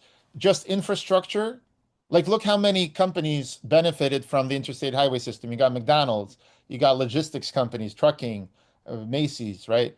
Furniture, all these Hmm. things imagine the country is the one giant company, and we just say we're just going to invest in this infrastructure once and for all, right? When you do that, I feel like the proper one to do that is not these like little departments inside the company, but it's like a company-wide effort. Similarly, it's a country-wide effort. It's like, all right, we're going to standardize the roads. The signs are going to be standardized. The speed limits, like the trucks, the size of the lanes. And yes, I totally agree that in theory, the government, the market could coordinate all those things in theory, but the market had 200 years to create roads. And like, under Eisenhower and the like it was built much quicker because they just said let's just do it in a Hmm. focused way. So I'm okay with governments doing things like that. If that's all they've ever done is create better, faster roads and internet, and I would be okay with the government doing that. What do you think? Because there is something to be said about the scale. Once again, the scale is just not something that Well, I'm private I'm companies. pretty pro private. I would say that, like, I think you agree that the government is very wasteful, and like a private company, because they have to be concerned with profit. I think that they kind of have to be concerned, well, with providing value, because you don't profit if it's Well, crappy. I just want to say the government does hire private companies in every city, in every region. It's called procurement. So that's what a Hmm. single payer system does. The government comes up with the money. They do appropriations, they get the money, right? They fund whatever the mandate Hmm. is. But then they hire local contractors who compete on price. So they do, in fact, get the lowest price, just like Medicare. Medicare gets the lowest price of any insurance company. So the Why? government's shopping around, is what you're telling me. It's exactly. It's called a monopsony. It's a single buyer, and many, many people are competing for that huge pool of contracts. Hmm. So for that, I actually think the government is much more cost effective because rather than having towns compete on who can pay more for this road, you got one buyer that says this is the road Hmm. and that drives prices down. And when they now have that monopsony, though, are they not allowed to ever raise prices? Like, they're in, right? Like, they're we got a contract for the with the government. At some point, maybe they say, you know what? Actually, we didn't anticipate this. We need more money for this reason. And is the government going to say no? Like, I'm not like, No, what happens is just like it with seems, venture. I don't know if Yeah. I agree with the idea that the government makes it cheaper, because, like, you've probably seen that graph before where it shows like healthcare, housing, education. It's like things that the government gets involved in, and the price goes up. And then you have like flat screen TVs down at the bottom where the government doesn't care about those type of things. So I don't know if I really, I don't. if So, that's if so just to that's be clear, the types of things that go up in price under the government are not the types of things where there's a single pair. Every time there's a single pair, obviously the suppliers, the supply side competes, but the single payer doesn't compete against themselves. So the biggest insurance companies get the best prices. Medicare happened to be the biggest insurance pool, therefore they will get the lowest prices. That is supply and demand. So that part is fine. I'm saying even in the free market, if you have one single payer, right, Mhm. that's going to drive prices down. If the government said we are going to buy TVs for everyone, and we're the only ones that could buy TVs, the price of TVs will go down because no one else will compete to raise the price to drive prices up. Make sense? Well, I would think that the initial company that they have a deal with is going to raise their prices. But the only way they can raise their prices is if there is somebody competing against the government to pay those prices. So the American government makes a deal with Sony to make TVs, right? And Sony is the only TVs allowed in the United States, because No, no, that's Sony's not the only one. They say a TV in every home. It could be Sony, it could be Panasonic, it could be whatever. But we have this and program. they're subsidizing it. The Yeah, government's yeah, they're subsidizing it. subsidizing it. Sure. They printed a Okay. bunch of money and they said, We want a TV in every home. We're open to bids. Whoever bids the lowest for a TV that has all of these features gets the Hmm. contract. Okay, so let's say Sony is the lowest price, and the government is now subsidizing Sony. Does that not create a monopoly for Sony? Isn't No, like I'm not I'm just saying trying to Sony's gonna put this provide. in my head because Yeah, that what no. I hear often from the left is that monopoly is they're gonna raise prices. They have a monopoly now. What No, I'm I'm talking sorry about the if I'm missing opposite. something. I'm talking about the opposite of it. A monopsony is when there's only one buyer. A monopoly is when there's one seller. So in a monopoly, the prices go up because there's no other sellers. Therefore, the seller can call the shots and they can set whatever Hmm. price they want. In a monopsony, the situation is exactly that, but from the buyer's side. So the buyer can set whatever price they want as long as there are sellers willing to, hey, maybe they'll even go out of business. Maybe they will go bankrupt, but they'll deliver the product. You see, the investors hope that they will recoup. The investors turn out wrong and they lose money, but that's the risk they take. Turns out I'm okay with the government doing that because at the end of the day, the sellers took the risk, their investors took the risk, they lost, they got some of their money back, but the public ends up with the product. So if the government decided to run the interstate highway system and hire people to work on these projects, like the pyramids, in Egypt or whatever the big thing is, Hmm. as long as that is something that will make the nation more prosperous. Like, obviously, if they're working on stupid stuff like canals of gold, obviously that's nonsense. But if they Hmm. create something useful for the public, yeah, I would want the government to eliminate bidding from other buyers because why would we, the people, want to pay more? We want to coordinate all our effort through one. Hmm. Make sense? Okay, so so the United States makes a deal with Sony. We're gonna subsidize. You're gonna sell us TVs, $150. You give us a good deal. Non-exclusive. Just want to make Sorry? it clear. Non-exclusive deal. It's not just Sony. Somewhere else, it could be Panasonic. It could be whatever. There could be multiple providers. It doesn't create a monopoly. Okay. There could be many, but there's only one buyer. Government's buying from everyone, but they're gonna buy from whoever's the lowest. So they're only gonna buy from whoever's the lowest, though, no? Yeah, but there could be multiple. Don't you go to the store and multiple items are priced similarly by different manufacturers, right? Yeah. What if all the manufacturers say, okay, we're all gonna collude and all our price is $1,000 for this $500 TV, and the government says, okay, well then we're gonna make everyone subsidize $1,000 TV that's So only worth that's a 700. cartel. That now, my friend, you're getting into what really happens in the world. On paper, it looks like everyone's free to do whatever they Competing. want. But then you got the American Medical Association, you got cartels, you got all kinds of cartels. What they push for is licensing. There can only be so many doctors, there can only be so many things.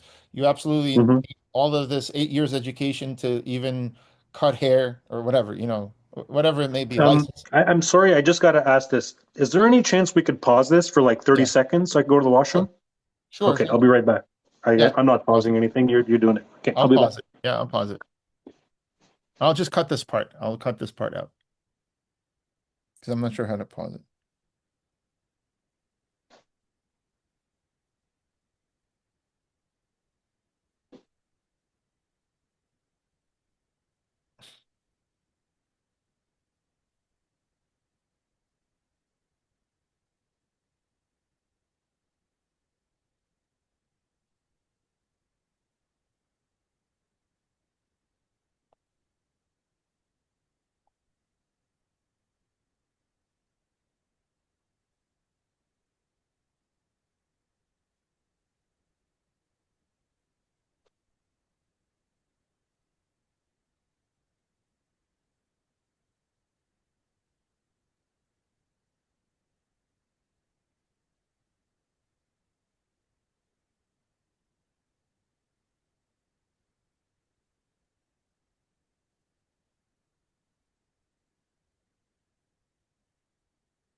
All right. Hey, Hey. I was just looking at 1 second. Okay. So, yeah, I was just basically saying that if there's something we want to get done as a country, and I'm not saying every single person wants to do it, but I'm saying it would be a good investment for the country, like the interstate highway system, right? Then the cheapest way to do it would actually be to pool our resources. We might as well use the government because that is the one institution that we all have already in place, right? If there, I personally would have preferred to use some smart contract, blockchain, whatever. But the point is to eliminate defectors. Defectors are people who would say, you know, I'll pay more. Just do the road and I'll pay you more. But the point of a single payer is that um, there's no defection. So there's a monopsony. And therefore, in each area, the construction companies compete for the lowest contract that will still do the job.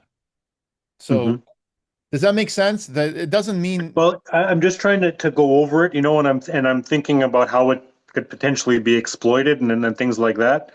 So I'm just trying to go over how it would work. So the example that we use with the flat screens, the government decides we need 100 million flat screen TVs to fill the demand that's remaining in the house because it's a human right.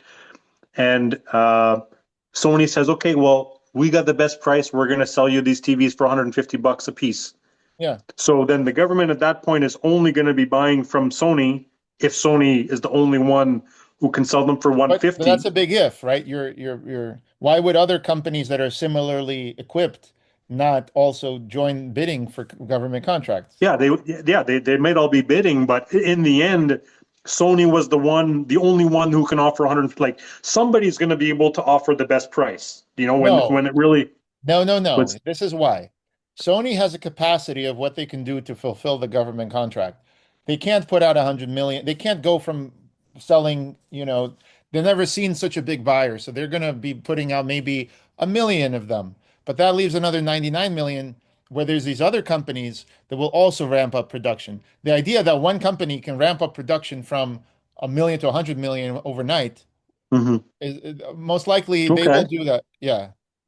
So then the government is going to be buying 1 million from Sony, or maybe they make a deal 5 million over 5 years, or maybe in 5 years you'll be able to do 10 million. So maybe they got 10 million over 5 years from Sony, and then Panasonic says we're going to do TVs too, but we can't do 150. We got to do 175 for now anyway. So they make another deal with Panasonic. Is Yeah, that it's actually even more than that. There are geographic constraints. So when they're building a road in Kansas, it's not like this one other big company that's around the US is going to say, we'll do all the roads in all the towns. Most likely, Mhm. every town is going to have its own workers that are best situated there. And so that company, because that's what it meant in the past. The word company meant like a fire company that would put out your fire. It's not like Mhm. one company. This idea of X or Twitter or something is because of the internet. But because before the internet, there was one geographically you were restricted. Your newspaper could only be delivered in a local area, right? So the point is, if I wanted something printed in all the newspapers or played on all the radio stations, every little area had its own radio station. So just geographically, you couldn't have one fulfiller of everything across the country. Okay. So therefore, it's fine. I'm saying if it's better for Medicare to negotiate prices. So this is my point. You're right. what did the capitalists decide to do at that point? Well, what they did was they captured the federal government. They said, okay, federal government is going to have Medicare and prescription drug prices for seniors Part D. So what they did was they wrote the law themselves. So the corporations decide, all right, if you're going to pass this law, we want input. And in fact, we want so much input that we're just going to write the law and you're just going to rubber stamp, almost the law. Because you lawmakers, we're going to give you a lot of kickbacks. And, here's what happened with, and they finally. So the thing about that, though, the thing like that to me sounds like bribery and, there's collusion going on there. Correct. But yeah. that's legalized, but that's legal, right? So it shouldn't be legal, but here, yes. Okay, I'm fine. I agree with that. But like when a criminal bribes a cop, right? And let's assume that it's legal to bribe cops. Are you going to blame the criminal who's doing I never blame the individual. What the system? That's my whole. That's how I'm different than right-wing libertarians. I don't blame the individual, and I don't think the individual has the responsibility to make all the decisions and stay alive and feed their family. I blame the system. I want better systems. So that's why it's not, it's nothing personal for me. I just want the system to be better, less corrupt, serving the people. So when I see in the system, the idea of a monopsony is good. The idea that Medicare will be able to negotiate against the drug companies, that would have lowered the drug prices. And in fact, this is what happened a couple years ago. Finally, they did this. Thanks to the Inflation Reduction Act, Medicare Part D can now negotiate drug prices, but only for high-cost single-source drugs, okay? Still only for those. Because the drug companies were really upset that they will have all of this capital invested, the capitalists, right? Take the risk. And then they're like, and then the government's going to drive the prices down and we're not going to be able to recoup our costs. We're not going to be able to make 100x our money. That's bad.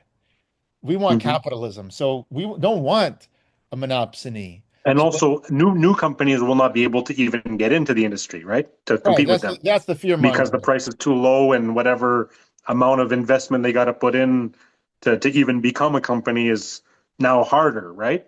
Because that's exactly where I want to have our conversation, where open source software and Wikipedia and open gift economies versus this idea of capitalism. Because remember, the idea of capitalism requires the government to enforce your property rights. And if you happen to believe in intellectual property rights, I don't know if you do, by the way, Rock, do you believe in intellectual? I think that it can be abused, but yes, I think in general, yes, I agree with it. So in that case, I have a strong wedge against capitalism. If you believe in intellectual property rights, then you believe that the drug companies should be entitled to government guns enforcing their patents, right? Enforcing that no one else, because then think about it, what you just said. You said no one else will research these drugs because there's not enough profit to be made. If that was true, you wouldn't need patents, because then patents are exactly preventing others from making these drugs, because the way that I view the IP laws is that it protects, like, no, you're not going to invest. Say there's a cure for cancer, right? Say I cure cancer. I got to spend billions and billions of dollars to pay people to do research, everything like that. So at that point, I've spent whatever, $20 billion to get a cure for cancer. And then one of the lab guys who was working for me just takes the formula on his way out the door, and he's going to say, okay, well, I could sell for $10 because I didn't do any of that research. Notice and how you just lost $20 billion. So notice how you've just described it. You're thinking like a venture capitalist. You're thinking like a capitalist. You just said, I spent $20 billion on a bet. During this time, I told people what to do. I paid them. I said, do this, do that. Then I own all the product. And now I need to be protected because my business model only works and gets profit if I can then use the government to go after anyone who has access to this information. You see? So in other words, now that my information, my design, my formula. Yes, your formula. that I paid for, everyone's been paid along it, everyone's agreed, and now it's just gone. Correct. So I'm here to tell you that the majority of human progress in the world has not been because of the patent system and because of this idea that you as a capitalist must own the product after raising a bunch of money from your Harvard buddies that happen to be Mm-hmm. well connected. The majority of human progress has been scientists publishing their articles for free. In every other field, if you look at universities, right, and you look at peer-to-peer review, right, Mm-hmm. scientists are clamoring for the privilege of giving away their thing. Nobody wants to read their shit. Scientists, not Yes. investors. So the scientists who aren't losing anything. But you see, this is what I consider to be non-capitalist, right? I don't want to call it socialist because that triggers people. But there are other ways to organize things, and this is a gift economy. The people, the scientist doesn't sit there thinking, how can I profit off of this? So my Mm-hmm. favorite example is Jonas Salk, happens to be Jewish, and also Sabin with vaccine, also Jewish, eradicated polio. And when asked, do you want to get a patent? He said, no. Can you patent the sun? All right. He said, you cannot. Okay. Jonas Salk, sorry. Let me just do this. Jonas Salk, can you patent the sun? So when he famously refused to patent his vaccine, explaining Mm-hmm. that he doesn't have to become a billionaire for the world to benefit. Okay. Yeah, that's his profit, but that is his profit. Instead of the money in the profit, he's chosen to help people is his profit. Just like But George it's still Washington him walked away choosing. from becoming a king and decided that the Mhm. United States should be a republic, right? People are better off because he didn't do that thing. And in this case, Jonas Salk didn't restrict the manufacturing of this drug. Here is my Mhm. point. Today, someone like Jonas Salk would not have that ability to decide because he would be working in a university. Mhm. A pharma company would see his research and quickly snap him up from the university and put patents all around his thing. And Mhm. the thing is that a lot of that research that was done was actually funded by the NIH, the National Institutes of Health. So the people and our tax money is used to fund the university's research and subsidize it. Mhm. And then the pharma companies say, thank you very much for the public money. Now we are going to put intellectual property law around Mhm. this thing. Here's my point. I want to ask you, Rock, besides the biopharma department, can you name any department in the university, any scientific department, physics, mathematics, whatever, that goes around using intellectual property law to restrict its findings about physics or any other thing? Or do they just freely publish it like a scientist, right?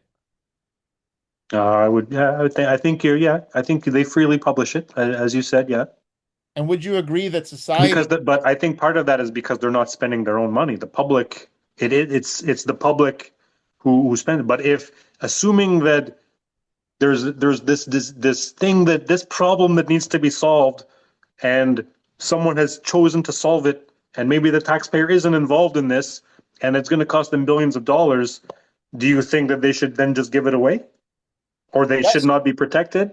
I think that this business model of investing, nobody would invest $20 million or $20 billion. But what would happen is, do you know how, for example, Linux was built, right? Open source. No individual contributor is compensated in a top-down way, right? In other words, the Linux Foundation isn't charging for Linux the way that Microsoft charges for Windows, right? There's the capitalist model where Microsoft is a billion-dollar company, Bill Gates billionaire, made all Mm-hmm. this money how? Because they completely controlled, with copyright in this case, the distribution of Windows. What happened with Linux, you have to agree, it's no less free. In fact, it's more free. It's just, hey, do whatever you want with Linux. And so what happens is when I go on Wikipedia and I decide, hey, let me edit an article and let me fix something, right? And I go to one of these things and I click, I talk with people. This is socialist kind of. I talk with them, we decide what to do, and then I go and I click something like I forgot. They used to make it easy. Edit. Anyway, I edit this thing, right? And then the article gets edited. Oh, I have to go to an actual article. That's why. All right. Here, I go edit, and then I put my changes, right? Let's say whatever my change is. It's not going to cost me $1 billion to do that. I may make my little contribution, and then I have to fight to even have that contribution persist. My Accepted. contribution might be improved by someone else who also isn't compensated. Mhm. And similarly, if I go on GitHub and I go to Linux or whatever, right? GitHub, Linux, whatever it is. There we go. And here are all their repositories of the Linux Foundation. And I want to work on this library of events or whatever. Yeah, I mean, I'm not opposed to people choosing to give stuff away, but I'm also in favor of people protecting their investment. Like, I don't think that if somebody creates a cure for cancer and they put in the money, they hired the people, they organized it, I don't think that they then owe that like to other people. If they say, yeah, we have a cure for cancer, you take this pill or this needle, and not only you won't get cancer, but no one in your bloodline will ever get cancer. And they say, we're going to sell it for $1 million, and to each person. And your sad stories, I don't care about your sad stories. It's either you pay or you don't pay. This is the price. This is what we've I don't have a judged as problem worth with it. that. What I have a problem with as a libertarian is that if 2 years later some other guy independently comes up with something like that or better, and then this first guy goes, well, you can't sell this now to anyone. You can undercut me. And it's like, well, dude, I came up with it independently. It's like, well, I don't care. The patent law says the doctrine of Yeah, equivalence. and on that we could maybe have a discussion on what, is it like if I don't think that the IP law says one guy created a cure for cancer, so you can't create a cure for cancer. I think the IP law would say you can't duplicate what this guy, like you can't do just the same formula and pretend that it's yours type of thing. But that's the You point. can use a different formula, and I do agree that with IP there's like abuses that there's they do little things to extend their IP laws, stuff like that, and there's abuses there that I would disagree with. But Oh I yeah, there's think huge that abuses. it's Like not my- all like should be gone completely or should be just total control completely. so Monsanto is an example, right? Where they actually made these herbicides and they like Roundup, right? And for years they were selling it, and then it turns out they're caught planting articles that they're safe, like planting in scientific journals articles. And it was just recently another one was pulled, right? Yeah, they should. And are they gone? Are they bankrupt? Are they No, charged with well, actually, criminally? they were bought by these other capitalists. Bayer, which was a German company, bought Monsanto, and their shareholders were like, "Why are you buying this? This is crazy. Was the worst acquisition ever." Bayer bought Monsanto, and now they have to face all the lawsuits against Monsanto and billions of dollars. So their stock, I think, went down, created huge liabilities, plagued by Hmm. significant liabilities. And again, why? Because Monsanto was using the men with guns, the intellectual property. They went after every farmer.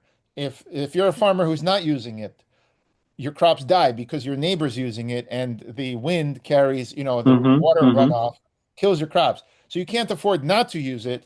But if you do use it, even if a few seeds would end up in your field, Monsanto would come with lawyers and whatever. They would try to ruin these farmers, and they get these farmers to tell on each other. And that is your capitalist intellectual property way of organizing things. It does work, but it creates But new there's forms fraud. of There was fraud there right from the start, right? no fraud.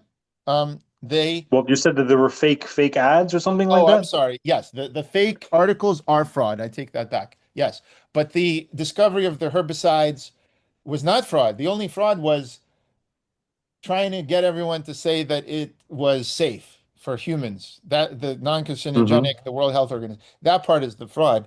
And did the World Health Organization agree? No, they Okay. were the ones that Monsanto was very angry at because they were saying that Because they weren't maintaining their lie? the World Health Organization said Monsanto's herbicide is potentially carcinogenic. Carcinogenic, Monsanto. Mm-hmm. And Monsanto, being a profit-driven company, said, we got to go after that. Okay? The World Health Organization classified glyphosate, the active ingredient in Roundup, as probably carcinogenic to humans. Okay? Mm-hmm. As a result, Monsanto went nuclear and tried to, like, in every possible way on Twitter, this, that, to go after, sue people to destroy this conclusion. Okay? Mm-hmm. But again, why? Because they have to create a profit for their shareholders. And this goes back to my whole point. It seems like a bad profit model, though. Like if you sell cigarettes and you say cigarettes are healthy, like, people are going to figure it out, and like maybe they'll keep smoking because they're addicted. But I mean, it doesn't seem like a good business strategy to me to lie to your customers. It's not about lying. We're not sure whether cell phones cause cancer. They're potentially carcinogenic also, Mm-hmm. according to some studies. There's a lot of benefit to herbicides because you can Mm-hmm. literally replant your field multiple times a year, the way that Roundup does it. And so these farmers just all switched to that, the same way that they switched to factory farms. Some of them, factory farms produce most of the food, the cattle, Mm-hmm. okay, in this country. So the market, I'm going to come back in 20 seconds. I got a portable charger. My phone's going to die. oh, of course. Yep.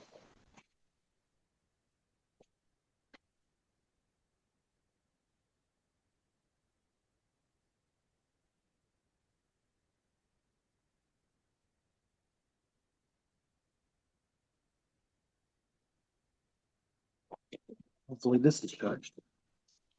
Yeah, we're good. Okay. All right. Sorry. So am I being reasonable? Am I trying to pull a fast one, or am I literally talking about? I don't think that you're trying to trick me or anything like that. I think that we have different views on something, but I don't think that you're being deceptive, like purposely deceptive. Exactly. I'm literally saying the business model that you favor happens to be capitalism, which means that you gather a bunch of investors. You are lucky to go to Harvard, so you have your buddies and you can raise a few $1 million, and then you get your prototype. That's all cool. Early stage capitalism, I'm very in favor of. I'm an entrepreneur myself. It is when you insist that the government then go after everyone who could have just given away for free, like Jonas Salk. Imagine Jonas Salk got sued because someone had filed a patent a year prior on the polio vaccine, right? Yeah. Would the world have been better off? Well, would the world be better off if that was the last thing that got cured because nobody invested in something else because they could never make money off of it?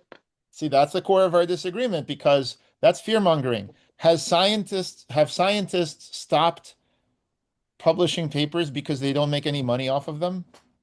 No, but there's maybe certain scientists that would not be able to cure certain things yet without that investment that's required on it, that might need to be protected. So I'm okay, just like a libertarian would be okay with some things going wrong. I think we live in a good enough society now. Plus, we have AI, we have robots. The robots and the AI is not motivated by low taxes. The AI is not motivated by incentives of money. They will happily crunch the numbers if they're given enough compute power. And the robots will happily mechanically move their limbs, And so we're getting to a But world do where you understand kind of that there's a bit of a danger or a slippery slope here when we're dealing with this? Not at all, no? maybe I would have thought that in the 15th century, but right now with robots, I feel like there's this whole class of automation that has no incentives. Like, I think that capitalism and communism was good for the 20th century to organize people, but now the company will fire its workers. The idea that a robot will work harder because there's a tax incentive for it. No, like once we automate things, the old systems have to be completely Mm-hmm. I don't think there is a danger. I think that AI will come up with so many things that we don't need to subsidize the pharma industry anymore, for example. Yeah, I don't think that it ever should have been subsidized. I don't think that it. I don't agree with subsidies at all for anybody. But what I mean by subsidy as a libertarian is providing men with guns to intimidate others who just want to provide a good service, like Jonas Salk, just like here's a vaccine. I just want to sell the vaccine, or I just want to sell the drug. And imagine our government goes, the U.S. government. Yeah, No, but can't do that. he can sell his vaccine. He can't sell someone else's vaccine and pretend that it's his. I think that's what IP is. Ideally, that's what IP is supposed to do. But that's what I'm saying. The idea that someone else's vaccine implies they own that idea. Mm-hmm. And I'm saying an idea, design formula. That formula, the idea of ownership of some abstract thing. That normally, would you agree that freedom to do something also involves singing a song that's copyrighted? Like, if I want to sing Happy Birthday, right? Or if I want to use the smiley, right? Did you know it's copyrighted? That you cannot use a smiley? That's a trademark, maybe. So that's maybe something that I would agree with because that prevents fraud. But like, if I want to sing Happy Birthday, you know that I actually can't legally do that? You can, like, in your house, right? But you can't, like, on TV or sell it or on a TV show type of thing? Yeah, doesn't that sound authoritarian? Oh, you can do it in your house. You can have sex in your house, but you can't, why not? Who am I hurting? I'm hurting your business model. Well, there's one thing that I think that people who are pro IP would disagree with me on is I tend to not see any harm in you invent whatever. You invent a cure for cancer, right? And I also invent the same cure, the same formula for cancer that you did. Exactly. If I invented it, I think I should be able to use it, but I don't think I should be able to sell it. Well, look, Alexander Popov invented the radio according to Russians, and Marconi invented the radio according to Italians. Okay? Mm-hmm. And before all of them, Nikola Tesla probably invented something like the radio, okay? But then he never really pursued it so much, okay? My point, and Nikola Tesla famously didn't get the patents that Edison got, and he got screwed. He actually got the patents, but then he just gave them away to Edison, and he had to look for Westinghouse to save him, and so on. But whatever. Here's my point. In that zeitgeist, the world was ready. If Popov didn't invent the radio, Marconi would, and if Marconi didn't, then some other dude would. So this idea that we need to grant the monopolies for 17 years, and we're going to go after everyone and whack them, on their behalf. We don't need to do that because scientists are publishing information freely. So that's my whole point, man, is that there's other ways to organize society that do not make people constantly greedy and thinking, what's in it for me? I'm not going to tell anyone my idea until I can control it so I could become a billionaire finally. I think the reason people think that is because A, they don't have a safety net. So they grew up thinking that they must make money to survive, okay? And they still have that PTSD even when they have $5 million in the bank. They're still thinking like a guy who needs money to survive. And so now they want to say, I want to make my next 50 million. Now they have $500 million, but they're still like, I need more. And the thing that I'm trying to say is, I think a lot of it is psychological, because when you tell a person, bro, you could just give it away. You can just let the world use it. A lot of people, they're not used to hearing that because they're like, wait, but I need to survive. I need to make money finally. So but the way that I would look at that though is that it's not, you're not fighting greed with non-greed. It's the one guy says, I want it, it's mine, I should get to keep it. But the other guy who says, no, you should give it away, he's also greedy because he's saying to the first guy, I don't want you to do what you want to do. I want you to do what I want done. No, so it's also greed on the other side as well. But even though it might be for other people, I still view that as greed. I see your point, but I think you need to reframe it by considering who is the one using violence. Remember, Monsanto is the one who has the intellectual property from the government, the patent. Mm-hmm. Who is the one using violence when a farmer decides to plant one of their seeds? So the farmer is hurting Monsanto's profits in theory in this really small way by not paying Monsanto. Okay. Mm-hmm. Even if the seeds happen to grow, Stealing, I think, is what it would be viewed as, right? you think exactly. Of course, Monsanto By would the portray it as IP, by the IP, pro IP side, that would be viewed as stealing. piracy, stealing, all this stuff. Mm-hmm. It happens to be that the seeds wafted over into their field, maybe. Okay. And they allowed that field to grow, and it turns out they didn't realize, but the seeds were similar, and then they didn't die from the herbicide. Aha. Yeah, I'm a little bit curious about like I'm like I didn't maybe quite catch that. Someone bought seeds and then their seeds went into someone else's field and Monsanto was mad about it?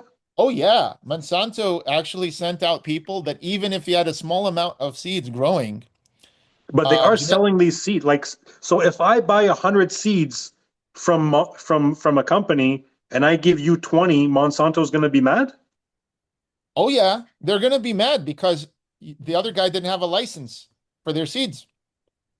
Their whole point. Oh yeah, I don't know. I don't know if that's an IP thing though. That's the government restricting. Is that actually IP though still? Yeah, you can weaponize IP as long as the government's rules are you can't operate without a license, sir, right? The license would be on behalf of Monsanto. So if Monsanto says these are unlicensed seeds, you don't have a license for them. And to me that seems like something where the IP law needs to be maybe modified.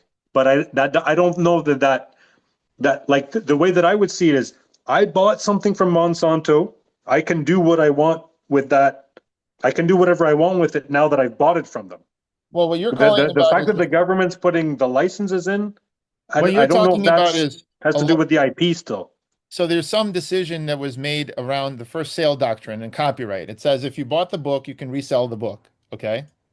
That is the idea. However, that is not what these companies want. They want you to be locked in. So, for example, the right to repair, these ideas, the right to repair a tractor, right? If you're getting a tractor with John Deere, there was a movement recently by farmers. They could not legally repair their own tractors with parts from other competing companies, you see, because the tractor came with all these restrictions. Again, by the government, by the capitalists, because hey, I can make even more money for my shareholders. That's a bit of a leap there when you say the government, the capitalist, because if you're saying government and private people mixing together, that's no longer capitalism. That's now cronyism or corporatism. Like I don't know if that follows. Like when you use the government to violate someone else's rights. You can't still call that capitalism when capitalism is the protection of rights. So I'm going to do what you guys do to socialists, right? You say socialism is good in theory, but then the government is required to eat the rich or, confiscate the wealth. So when it comes to socialism, you assume that the government is in cahoots with the socialists. Is that well, the government it's public. If it's all public, the government's picking winners and losers. It's saying we're going to restrict you and we're going to favor you. We're going to subsidize this guy and we're going to tell this guy, no, you got to stop. That's exactly the sense in which I am talking about intellectual property rights. The government says, if you file a patent with us, we promise to go after everyone with our men with guns. We promise to restrict the farmer from to protect. That you would frame it as we're going to.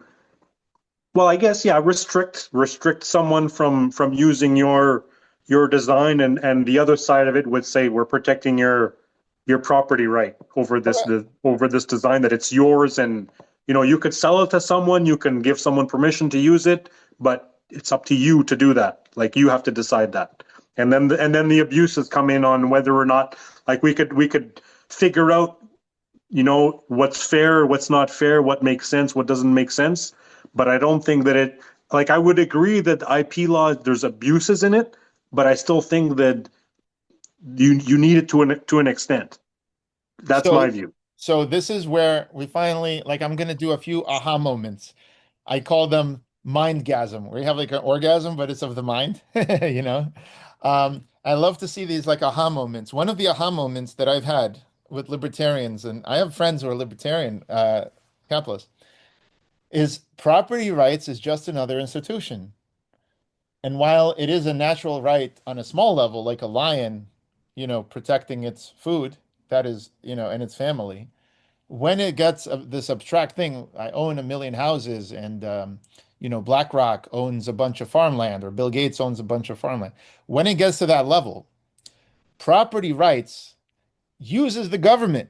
It uses violence in order to enforce its framework just as much as taxes are used by social democrats. It's still a framework that relies on that. But so if you're against property rights, then there would be no such thing as theft, right? I'm okay with personal property. What I mean by that is a small level. Like I own my house. I can have a vacation house. I can have two, maybe. I could have my apartment, my family. Mhm. But then, and my computers, the more I have, I would want to see a gradual reduction in the court's willingness to enforce it on my behalf. So, in other words, if I have my 57th house and the guy takes shelter in it with his family, and I discovered that this guy is using my house, and I want it to be empty, the court will be like, dude, how many houses do you have? I'm like, well, I have 56 houses. 50, whatever. And the court's like, dude, your property rights are not 100%. They fall off. We decline to use violence on your behalf as as you get more stuff. That would be natural to me. That would be like nature, because a lion cannot. So if you have only 2 houses, they should protect it, but because you have more, they now don't protect it. Yeah, why Or should I they be only entitled? protect up to 10 houses or 5 houses or something. Yeah, why should an individual person be entitled to unlimited services of protection by the government? Because he traded with people voluntarily and they agreed to sell it to him, is what I would say. Because he traded with people voluntarily. Well, I mean, Like if there's 10 people, I have 10 people around here, all have houses, right? Yeah. And I offer them a deal. I make a deal with them to buy your house. Yeah. Like that one guy who had one house, we protect. That's fine. That's good. You have only one. It's okay. But now that I've bought 10 houses from people who willingly sold them to me, the government's going to say, well, we only want to protect 7 of them. Or maybe they say you're only allowed to have 7 of them. Is that where I hear you, and that justification is interesting, but there's 2 problems with it. One is that you're invoking just an ideological point, just like freedom of speech, absolute freedom of speech, right? Like anyone can say anything, but there ends up being people abusing it, or freedom to own guns or whatever. It's like, well, can you own a bazooka? Can you own a bomb? Can you own, like at some point, the scale becomes so big that freedom ain't free. It's like, I say you can eat at my buffet, all you can eat, but then one guy comes in and just decides to eat like the whole buffet or whatever. And like Homer Simpson. Exactly. I'm like, dude, that's not what I meant, right? So to me, rights are like that. It's like, you have a right to a reasonable like freedom of speech. You could say whatever you want, but that doesn't mean that Twitter must, and you agreed with that. Twitter doesn't have a responsibility to carry your message. They can just say, I don't want your message to be broadcast. And similarly, a scientific journal is not obligated to just like publish whatever fart you thought. So freedom of speech to me is about, on a small scale, what I can say out of my mouth, not a distribution network. Similarly, with freedom of guns, I don't think I should have a nuclear weapon. I don't think that's a right. But if I want to have, a gun, so the same thing here. The same thing here. But I think that you need to identify an action, like a threat, like that. Like I can build a skyscraper, but if the skyscraper is it's leaning back and forth and it's on the verge of falling onto someone else's building, then the government could say there's a legitimate type of risk here where we need to step in. It's not like just I can build whatever I want and you can't do, no one can say anything about it, even though I'm putting people at risk. Or like I build like a like poisonous fumes in the middle of a company that is Exactly. spitting out poisonous fumes in like a neighborhood or a commercial area. There has to be something. There has to be a reason for it. So Like that's not why just we call because you have too much.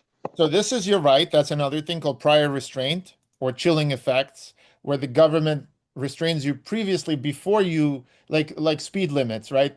Like technically, I could probably go really fast and not hit anybody, but they say, well, we just don't want to risk it in the first place. As an example. Are they over-regulating? Probably. But my point is there's two problems. So one problem is you're looking at it from a point of view of like absolute rights. My property rights are so absolute that if I buy 1,000 houses from 1,000 people, suddenly the government has to go to bat for me and enforce my rights, no matter how much I own. If Monsanto owns, right, everything, the government has to enforce against everyone, right? To me, that's not natural. That's a man-made system. So what's the principle? What's the act the print like to me? You said that it was absolute, but I'm trying to nail down a principle that of you have property rights, and it kind of sounds like to me like your view is more. It's more. It depends, kind of. It's like we're Well, gonna it's figure it out as we utilitarian. go. By the way, type lean of- back a little bit because your face is Oh, cut off, yeah. and yeah, that's just better. Um, it's utilitarian, first of all. I'm saying these are all man-made laws anyway. The lion cannot enforce an unlimited amount of things in the forest. So giving a person the right to own an idea and go after thousands of farmers for simply having the seeds waft into their wafted over into their farm. It's not natural. It's a man-made system. So if it's going to be a man-made system, you agree with me on this, we as a society get to decide how it's designed. And so we don't have to be ideological about it and say unlimited right to Monsanto to since But when they you own, say we as a society are going to decide, yeah. there's so many, like, it's hard. If you have 100 people in a room, they're not going to agree. So to say that these 100 people decided, it's probably more likely 40% decided this, 20% decided this, 10% decided that, and well, 40 is the majority. So we're going to say that the 40 is we type of thing. No, I agree with you. And again, it's utilitarian here. I'm not saying right now, you asked me what my principles are. My principles are that humans should have protections and rights, and their basic necessities have to be met. Because if their basic necessities are not met, then they die. Okay. So one thing I have is there has to be safety nets. Meaning, if people require this much food, water and food per day, I would need to ensure that everyone has that before making sure that a billionaire has a ton of food and yachts and whatever. If my system is to be like, and that's a normal human thing. I think most humans would agree that a society in which a bunch of poor people are dying from thirst, while let's say pistachio. Well, I definitely agree that people would agree with that. I wouldn't agree with it though. Okay, so Because so here's an example. If like these cities are running out of water, this is a real thing. And in California, the pistachio farmers are working with the government. This is what I'm trying to tell you is the capitalists are the ones working with the government. You only see socialists working with the government. And I'm telling you that wherever there is profit to be made using the government, whether that's with intellectual property rights or whether that is with factory farms or whether that is with anything, these capitalists are working with the government. And in fact, I need to show you this because once the thing that I would say while you're bringing that up is that once you're working with the government, you're no longer capitalist anymore. Correct. But in its very nature, and this is why the original libertarians were socialist, it's because, when Oscar Wilde wrote his thing, The Soul of Man Under Socialism, this was Oscar Wilde. He was thinking as a libertarian at the time. He was thinking that the man is not going to be under the capitalist, he thought the relationship of the servant, the employee to Mhm. the employer was inherently a degrading one, a dehumanizing one, okay? Not just an equal. And so I'm bringing that up because in the 19th century, it was the government that used force to strike the strikers, the people who said, we're not going to work peacefully, we're striking. They would strike them and say, go back to work. They would The enforce, government, you mean? The government was of doing course, the that on government, behalf of the private the private business owners. Does that 100%, yeah? 100%. Look at all these ways that the government works together with the capitalists, the industrialists. This is the what they push. They say you and the individual have to clean up our mess. So here's some examples. Processed foods and GMO, right, is what I was talking about. It's not just the farmers. The people are obese and overweight, and we have unprecedented levels of diabetes and obesity. Mhm. This is a real epidemic. People talk about COVID, but in fact, it was the obese and diabetic people that had the most vulnerability. And they don't really they accept it in this country, in the United States. The fact is, why is that happening? Why is the fruit so sweet that even the animals in the zoos, they don't feed those anymore, so much fructose? Well, it's because of the genetically modified fruits, Mhm. but what is the public taught? The public is distracted saying, you can diet and exercise out of it. Take care of yourself. Pay no attention to the man behind the curtain. You know what I mean? So we in New York, Bloomberg had a diet soda ban on sugary drinks. You can't have a big, gulp. You can't have a Mhm. big thing. And people were actually coming out against it because they wanted the freedom to drink themselves to death with Yeah. sugar. Mhm. Okay. Now look at factory farms. The factory farming industry, you would think maybe people can expose the crimes against the animals, how the conditions are terrible, right? Turns out no. Uh, Chickens are caged with the dung dropping from the animals above them. They can barely spread their wings. The beaks are cut off, so they cannot peck each other, right? All these things. You would think this is horrible animal abuse, but it turns out Mhm. that you cannot expose this because there's something called ag-gag laws because the government works together with Mhm. because they're tax base. These are the guys paying their taxes, you see, and so we cannot expose their practices. But the thing about that is that's the whole argument for why the government should not be involved in the. If the government does not have the power to say, "Hey, Mister Businessman over here, we're going to do a deal for you. You scratch our back, we scratch your back." If the government did not have that power, and the government was only protecting people's rights, then they could not favor the businessman. Like when you say the capitalist works with the government, the way that I see it as the businessman is looking to um, be a crony. Basically, Yeah, yeah. he's like, and the thing about that is, in a communist socialist country, that's 100% what the government is doing I because don't the want a government has to communist. pick. The I don't government want a has to pick communist. Exactly. I what. don't want a communist country or a And socialist country. I'm not saying you too, but Yeah. I'm just my point with this is to say that like the the pure capitalist side, the government does not have that power to begin with, and in the pure other side, however, to me, it's all central planning is all Like the same Native to me. It's Americans just, or kibbutzes are pure socialist, no government, and a credit union would be a socialist thing. I'll get into it, but but it is, yeah, does capitalism, that was one thing that I actually was looking at as well. Is there anything in capitalists and capitalism that says you can't start a worker co-op? Because there's this view on the left, I guess you will call it left for the whatever, that kind of views as a worker co-op as socialism because it's collectively we collectively decide. but that But is what capitalism doesn't socialism say is. you can't collectively decide. Okay, but here's the point that now we're getting to the heart of the matter. Organizations have to be governed one way or the other. Many Hmm. organizations are governed democratically. If they're governed democratically, that's basically libertarian socialism.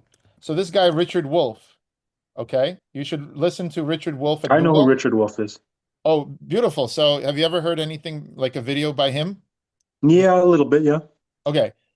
When you listen to Richard Wolff, here's an hour and a half, Democracy at Work. Okay. He talks Hmm. about how do you run Google? How do you run these corporations? These corporations are run top down. The top decides what to create, when to The create it, people who paid for everything. the people who paid for everything. And remember how you previously said that this leads to the most liberty, that you believe that leads to the most liberty, right? So here's freedom of, let me ask you a question. Do you believe that the capitalist system leads to the greatest freedom of speech? That can, If it's practiced, if it's it's practiced, properly practiced, yes. right? Okay. Here, so please explain this. I'm going to play this for you. Explain what is going on in this video here. There's a lot of attention around Sinclair Broadcasting and its conservative bent. This is a company that owns stations all across the country. And last month I reported that the company was mandating its local stations to produce these media bashing promos. There's been a lot of angst in local newsrooms about this. Now we're actually seeing the promos. So I want to show you what they look like. This is a compilation courtesy of Deadspin that's gone viral this weekend. Just a little taste of what these promos look like. By the way, remember, they own the stations. That's quintessential capitalism. You own the local stations. You bought them exactly like you said, and they call the shots. The piper names the tune, and this is what they came the result. The sharing of biased and false False news has become all too common on social media. I can't hear it too good. Are they pretty much just all repeating the same thing? They are reading the same script word for word on the local stations, and the local people have no idea that, in fact, they've been bought and they're mouthpieces for this corporation. Okay. So I'm not trying to pull a fast one. The corporation bought these stations. They have the total right to fire any anchor, any person, human being, who decides to go off script. And Well, yeah, because they're getting paid to do a job. They're getting paid to do the job that, they. So, I mean, okay, that's propaganda. It looks like what I'm looking at there is corporate propaganda is going on, and that's they're trying to push their agenda onto okay, people. so now, but look at the populist idea of a regular everyman. They're sitting in their home couch with their family watching their local news, whether it's Fox 29 or whatever, right? Mhm. And on comes this thing, and you can't trust this anchor because it's not their thoughts. The anchor is purportedly telling you what they think, obviously, and it's not what they think. It is what the corporate owner, the corporate owners, the media, decided to buy their station.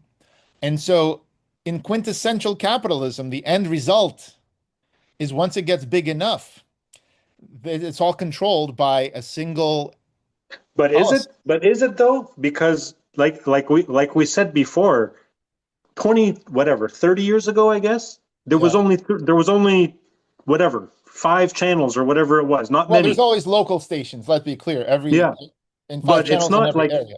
Yeah. this guy could buy a lot. He could buy a lot more than what he already bought, but I can still track down like nobody else's voice out there with a podcast or with their own station. Like, yeah, I might have to search search around. There's a lot there, but there's so much more information out there now. Like he's not buying the fact that we have so much more thanks to capitalism kind of, I think, defeats this point, because this guy bought 20 stations, but there wasn't even 20 stations in 1985, and now there's 2 million. So I agree with you, and that was the point I was making in the past, that when there's more choice, I'm okay with all kinds of shenanigans, including things like excluding people based on the fact that they're a man from a club. I'm okay with that if there's choice. So I'm with you there.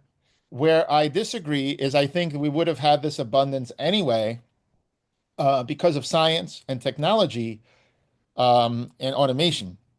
And that can arise under capitalism, or that can arise under science being done in any sort of, even if you taxed all the rich. And in fact, if you gave everyone a universal basic income, chances are that they would spend a lot of their time becoming a scientist as opposed to working at McDonald's trying to survive, right? So there's a I mean, I don't know what the final result of that is, but I know that there's kind of the opposite argument there. Like if you weren't working before UBI, maybe you just didn't want to work and now you got money to not work type of thing. maybe I'm not saying Certainly everyone will work. some people, yes, some Yeah. people might might take advantage of that and do something good with it. But if you're the type of person I think who's depending on UBI, like if you were going to become a scientist, you probably don't need UBI I don't know if type we of can thing. Like make you're such a blanket statement because I know a lot of kids that given the chance they lived in like rural America and they yeah. were geniuses and they were, given a scholarship by Peter Thiel or Elon Musk. And all of a sudden, these same guys who would never amount to anything, they were able to, get hired. So I'm not Yeah. gonna, and it only takes a few. Like, do you know that J.K. Rowling was on welfare and a single mother on state benefits before she created $1 billion thing? So nobody knew, I'm not saying that every person will become like J.K. Rowling, but we only need a few to solve the next things. And so my Mhm. point is, in a system where everyone is getting a basic income, I would say the society is actually healthier and better off. Have you heard these studies that poverty is correlated to IQ, effective IQ? Okay. So, in other words, the more poor you are, the less you score on IQ tests. Okay.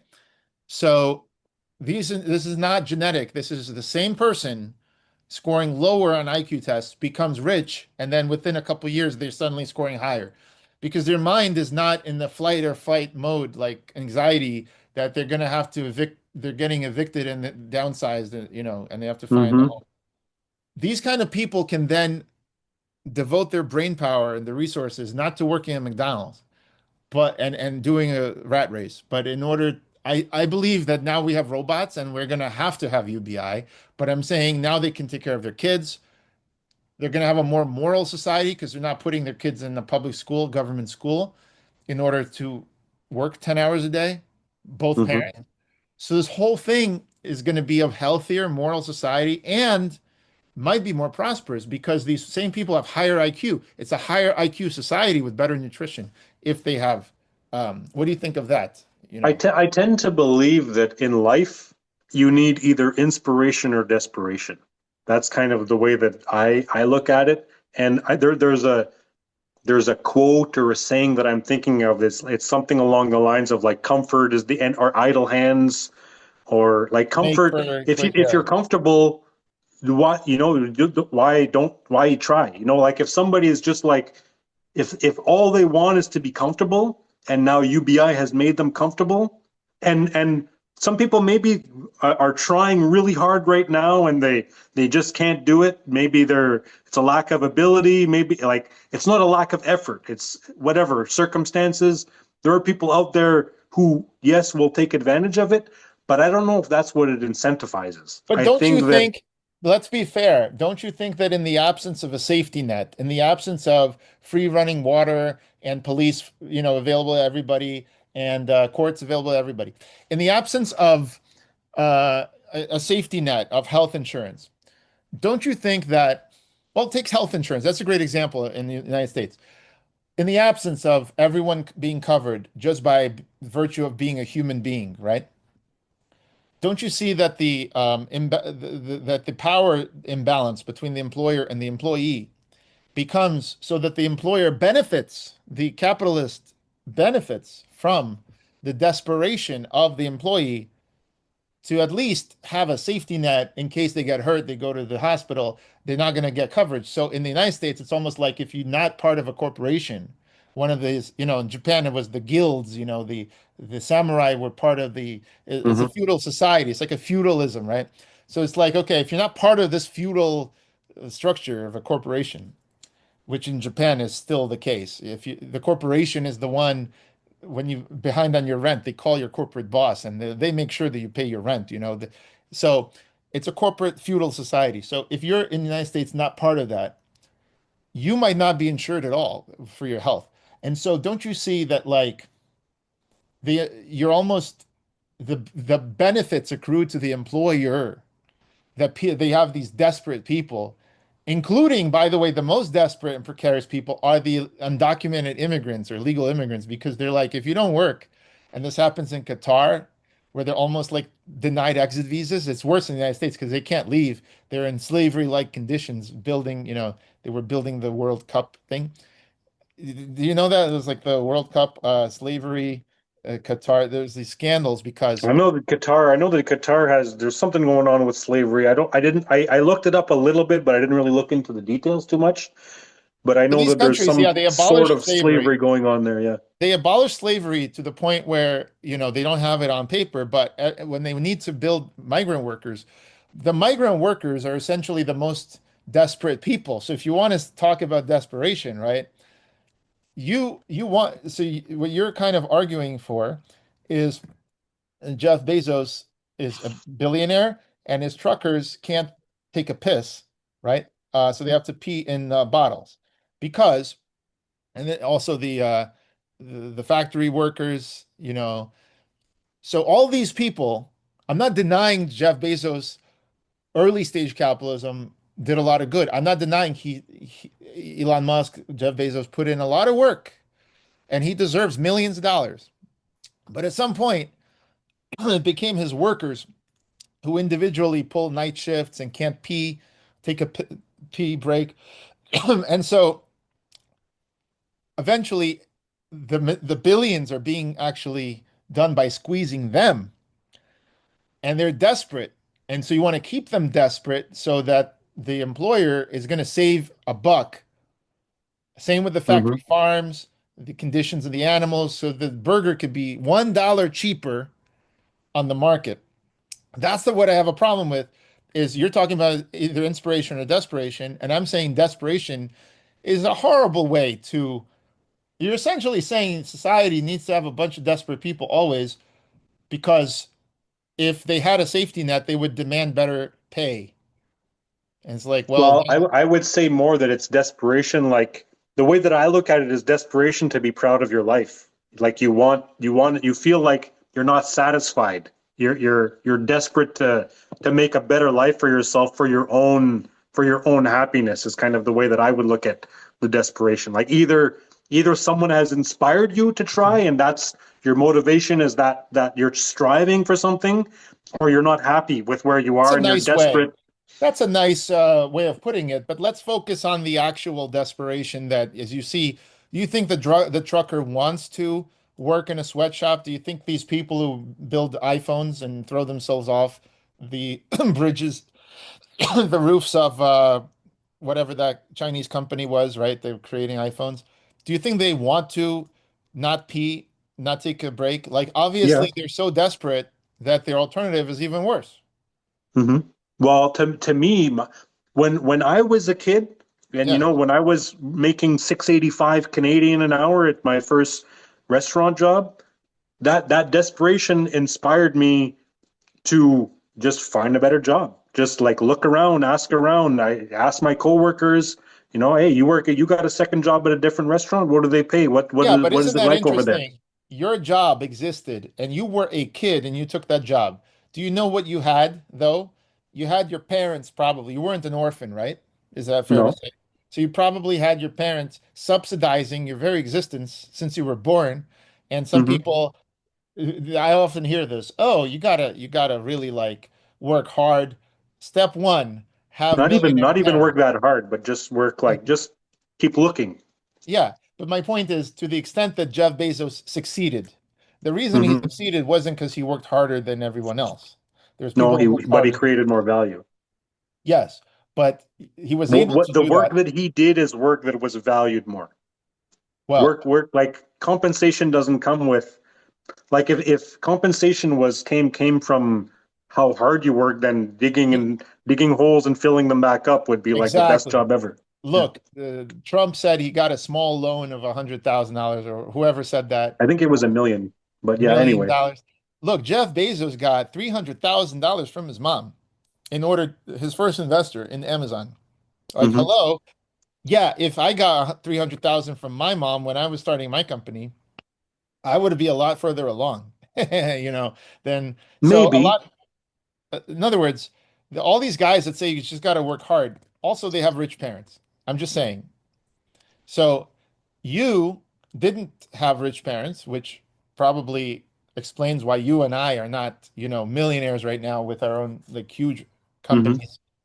However, what I'm saying to you is that you were subsidized by your parents. That's why you were able to take a job that would otherwise require an extremely desperate human being because you actually were subsidized. That's actually a great example. You had a UBI as a underage person, right? You were under your parents. So your UBI enabled you to do things like, hey, I want to work for the McDonald's or whatever. Otherwise, you would not survive. You would be extremely desperate and certainly not able to start a family and provide for them on that kind of uh, is that fair to say? It would be harder. I don't know. I mean, I don't know, like the UBI thing, like basically, like you're saying, because I have parents, I was subsidized as opposed to like I was just born in the forest surrounded by mosquitoes and snow and wolves type of thing. No, So you were like orphaned that's kind of, at birth. You I were don't know orphaned. how, like, is there a lot of people that are just orphans, like Yeah. starting from orphans and So the have funny thing, nothing? Steve Jobs was an orphan. Larry Ellison was an orphan. A lot of these billionaires were actually orphans. For funny enough, it's a psychological thing, and I Hmm. respect the hell out of that. So Steve Jobs was an orphan. However, his biological parents adopted him and raised him, right? And they Um, were rich. they were okay. They were not rich, to be Okay. fair. They were not rich.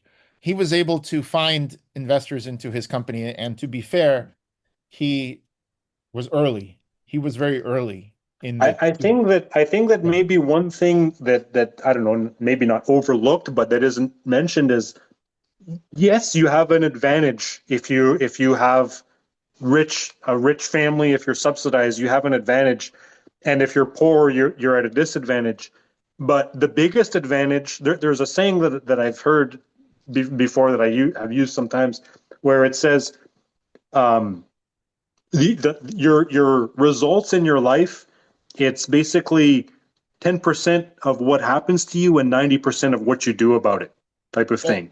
So yeah, like the guy who's born rich, he has an advantage, but if he's just been spoiled his whole life, you don't, like, the company doesn't just run itself. Like it's not easy to run a company. You can drive it into the ground, like the expression Yeah. from shirt sleeve to shirt sleeve in 3 generations. Oh yeah, yeah, I yeah. think that I Listen, think that's a real thing. I agree with you, but I am not here to, again, my whole thing is I'm not here to moralize to individuals what they do with their life. If they have a UBI and they decide to turn to religion or study poetry or become an artist or take care of their Hmm. kids or learn a hobby like guitar, I don't begrudge them that they have free time because I understand all of us have free time. In the 15th century, the farmers needed to till the fields, and then they did all these things and things that today machines are doing. So this frees us up, right? We're far richer. I have air conditioning, I have cars, I have all these things. So I don't need to do things like clean up after my horse with the manure, and Hmm. plow the fields. Wash your own clothes by hand or whatever. Yeah. Exactly. So since we anyway live in the 21st century, this is another aha moment that I want to, this is my argument I give you. We're all insanely rich by 15th century standards and even 19th Hmm. century. So if we're all enjoying all this, why would I begrudge someone getting free healthcare as a guarantee? Let's not call it a right. Let's call it a guarantee. Everyone that has a It's an society that entitlement. it's an Entitlement. entitlement. It's Yeah. guaranteed by the government that with the single payer system, again, it's a thing that we all agreed that everyone needs a basic level of health insurance. Okay? Just like when you're traveling on the roads, you're a driver, you need car insurance. So I am arguing that people are better off and healthier if it's run not by capitalists with their processed foods and GMO and all this stuff. Okay? I'm saying the government should be spending money on safety nets that creates a floor. Because if that's the case, everyone's IQ is higher, everyone's health is higher. So even economically, we're better off. And I'm talking about designing a better system. I'm not saying that the individual is morally failing by working on a poem, because who knows? Harry Potter could have amounted to nothing. It turns out Mhm. and it almost did because no one would accept her thing.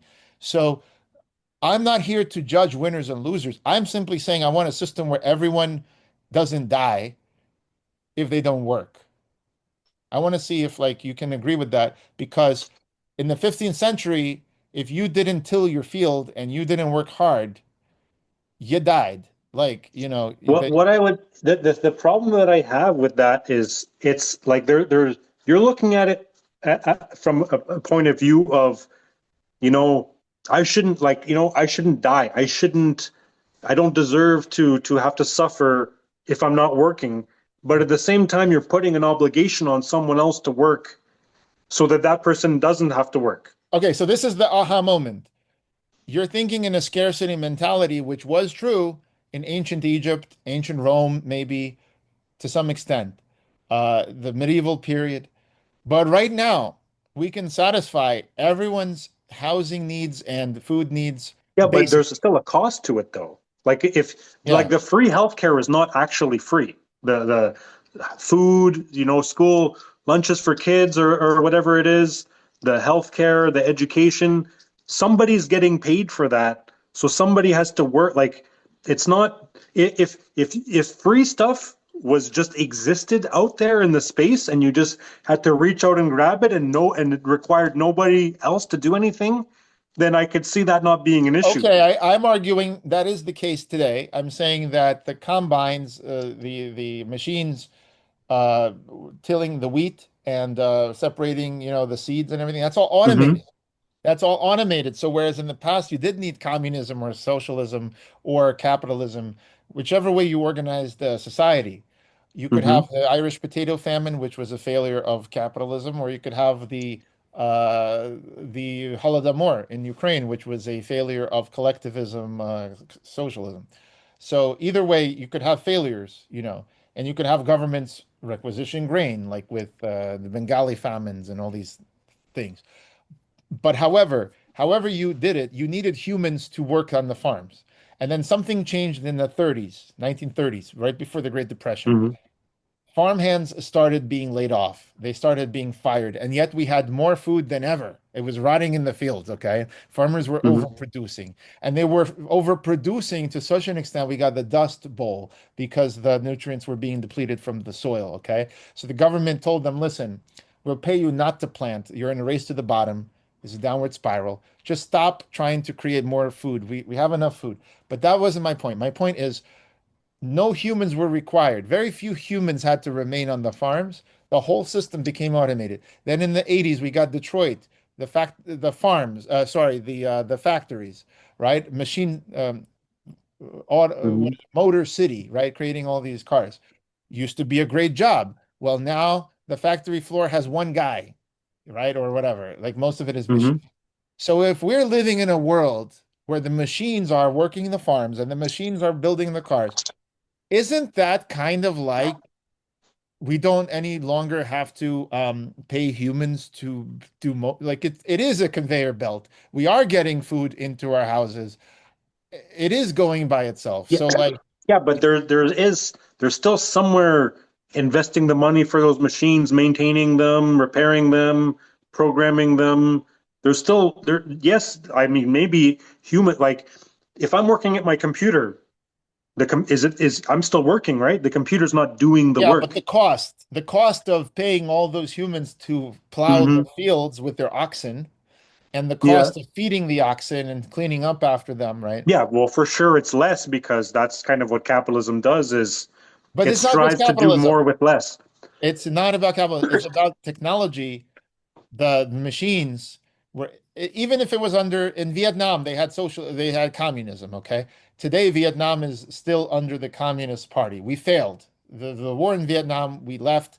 The communists still run the country, okay? That country is doing pretty well. if we leave a country alone, not like North Korea where we blockade them and we say can't trade with them, they tend to trade and do well. So my point is, I don't care what system they're under. If you automate the factory, if you automate the farm and you automate the factory, it's automated. So at that Mhm. point, it doesn't matter what, because the humans aren't there. So my point is this: it's an understatement to say there's less cost. There's 99% probably less cost to produce food Mhm. today than there was before. Okay. So since the cost is so low, you say there's still a remaining cost. Yes, okay, there may be a cost of a programmer creating the new robot, but dude, the cost is minuscule. So My issue is it voluntary? Is it like if somebody wants to take their money, or if the government is already spending so many billions already on doing it, and they say, well, we're going to do this with what we're already taking, and it's gonna give people like cheaper food or free food type of thing, then I'm not going to argue too hard about it if they're already doing it anyway, or if they can do it cheaper, then to the extent they're doing it cheaper and taking less of people's money to do it with, it's less of an issue for me. But whenever you're subsidizing something, you're taking from one group to give to another group, and I have an issue with that. okay. I mean, look, to be fair, I'll say something in your favor, right? In a capitalist favor. When you deregulate and you make it so that you'd have to deal with less red tape in order to create more, open more restaurants or build more real Mhm. estate, the prices do go down. That's one way to get the prices down, right? So that's totally true. And I am all for, deregulation, but only to the point where it's still safe. I'm not trying, like, if someone suddenly cuts corners and you have like a food cholera epidemic, right? Because the bacteria, or a real example of is like these factory farms. They're using antibiotics and they're overusing them, right? So now you're getting these super bugs that could affect a lot of people. So even on your framework, they shouldn't be allowed to harm other people through their negligence of overusing antibiotics so they can save a buck on this pork, right? You would Well, I agree. think that if they're going to do it, like, for example, we talked about the IP thing. If say insulin, I don't know what the cost is for insulin, but let's just say a month's supply of insulin is $1,000 a month, and somebody else says, well, I created a new thing that does the same thing as insulin, and we don't have to worry about IP because I've modified it in such a way where it's not, it's different enough to no longer qualify for that. And they say that the problem though with this, or the catch, is there's a potential side effect of headaches, nausea, diarrhea. You have a whatever 15%, but it's going to cost $50 a month. Should that guy be allowed to come out with his product?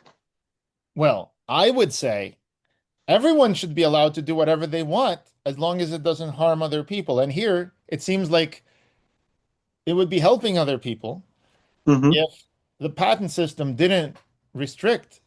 So what if you know what? Because I have 20 minutes and then I have to wrap this up because Mm-hmm. this was a really good discussion, by the way. I really Yeah, enjoyed it was supposed to be an hour. How long did we go for so far? Or I 3 hours. thought it was going to be an hour. I'm fine with it, but I'm glad. I think we could post this, right? This is really good. I think this is a really I think good that's all right. It's my So- first podcast, so if it sucks, it's my first one. It's all good. I just ask that you can post clips on this and on your Twitter. That would be Okay. nice. You could say that you had a debate with me, even though I don't think it's really a debate. Yeah, I right? don't know if we didn't set anything. It's just kind of a conversation. It's a conversation. That's how I normally have it with people. I'm not trying to defeat I'm just trying to explain. So look, Mhm. there are negative externalities when a factory farm decides to cut corners. The externality could be antibiotic resistant bacteria that kills millions of people. Okay? That is just something that they do in order to cut the corner of getting a Mhm. cheaper burger. And if they get a cheaper burger, they win, and the invisible hand makes them stock. I mean, I don't think that's right. Like that just we're going to change it. It's going to be cheaper, but you're going to die. Like, I don't think that that's okay. But if they were to say, you're getting your meat from this place, this is what we're telling you should expect. And then this other place says, well, you're going to get it cheaper, but here's the reason why, type of thing. But then I would be okay with that and let people decide if it's like, well, the I problem can with get. that is sometimes you cannot control the runaway negative effect. So in other words, if you pollute a lake, or you dump a bunch of gases into the atmosphere, you can't say, well, the people who didn't opt into it, never bought this meat, they're not going to get sick from the antibiotic resistant bacteria, or they're not going to be, you understand? In other words, Yeah. at some point, the government has, I think you would agree, the government has, or we, the people, have a way to restrain a capitalist from just dumping a bunch of stuff in the river, right? I would prefer that you say a business, because this I don't know if we can say a businessman is automatically capitalist. Fair enough. Anyone who operates under any motivations should not be able to put everyone at risk. This is what's called externalizing the cost to society, right? Yeah, you gotta figure it out. I don't think it's a super simple thing, but yeah, there's a if people's rights are being violated, there's a place for the government to kind of figure that out. Okay. So then let me ask you a series of yes or no questions, and feel free to elaborate. I think this would be really good if we did clips, right? So my first question is, like, do you agree that even if two people make a deal, A and B make a deal, and they both are better off, or they think they're better off, and they make the deal, I agree with you if you just restricted yourself to those two people, that capitalism is a great system, right? However, there could always be externalized costs, like antibiotic resistant superbugs, because they put too much antibiotics to the animals, and they put too much antibiotics to the animals because they want to save on their costs. Never mind the animal welfare, but they win on the market. They make a cheaper product, and so not only do the animals pay the cost, but I'm just trying to say that humans could potentially pay the cost very soon. Yeah. Do you think Yeah, that? I think that people can't make deals that are going to kill other people. Like if me and you make a deal that, like, me and you make this deal that we're going to do this antibiotic resistant superbug thing, but about 50,000 people are going to die. I don't think that we should be allowed to make that deal. But at the same time, it's kind of like, should cigarettes be banned? Should alcohol be banned? Like, there's no benefit to it. There's nothing good there. It's smoking cigarettes is probably the dumbest thing you can do. Like, even smoking weed is probably better than smoking cigarettes, because at least you get something out of it. Less carcinogens. Cigarettes, too. you just stink. You just stink, and you can't breathe, and you can't jog, and you can't do anything. So, like, that's definitely killing people. Like, I think half of people who smoke. I can get you to agree that there is a role in government to prevent harm to come to society at large, whether that's through bacteria or polluting water, or things like that. Well, I think that you should be transparent about what you're selling to people. Like, if you're doing a porn site, or if you're selling cigarettes or alcohol. No, I just want to be clear. It's not about the consumer being harmed and they're buying the cigarette. It's about when you say you're not the consumer, you're the product. You're the animal, right? You're the inmate in the private prison. You are the pig in the factory farm. I am saying to you that external costs are inputs to the process. They're not outputs. Yes, I agree that I could sell you a bunch of, like, pet rocks, and if you decide to buy a pet rock, that's your problem. I have no problem with that. I'm saying, if to create the pet rock, I had to pollute a river of people who never agreed to my pollution, then the government can prevent me from doing that.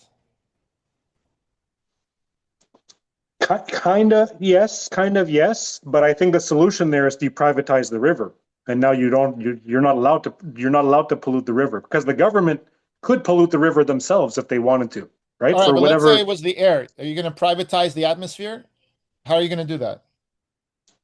Well, you're not really privatizing the air, but you're to an extent you're saying, like, if I'm putting I don't know, the Ebola virus into the air and it's going No, to let's kill say a people. real example. You are the fossil fuels, you're burning fossil fuels, you're selling fossil fuels, and you want to continue doing that.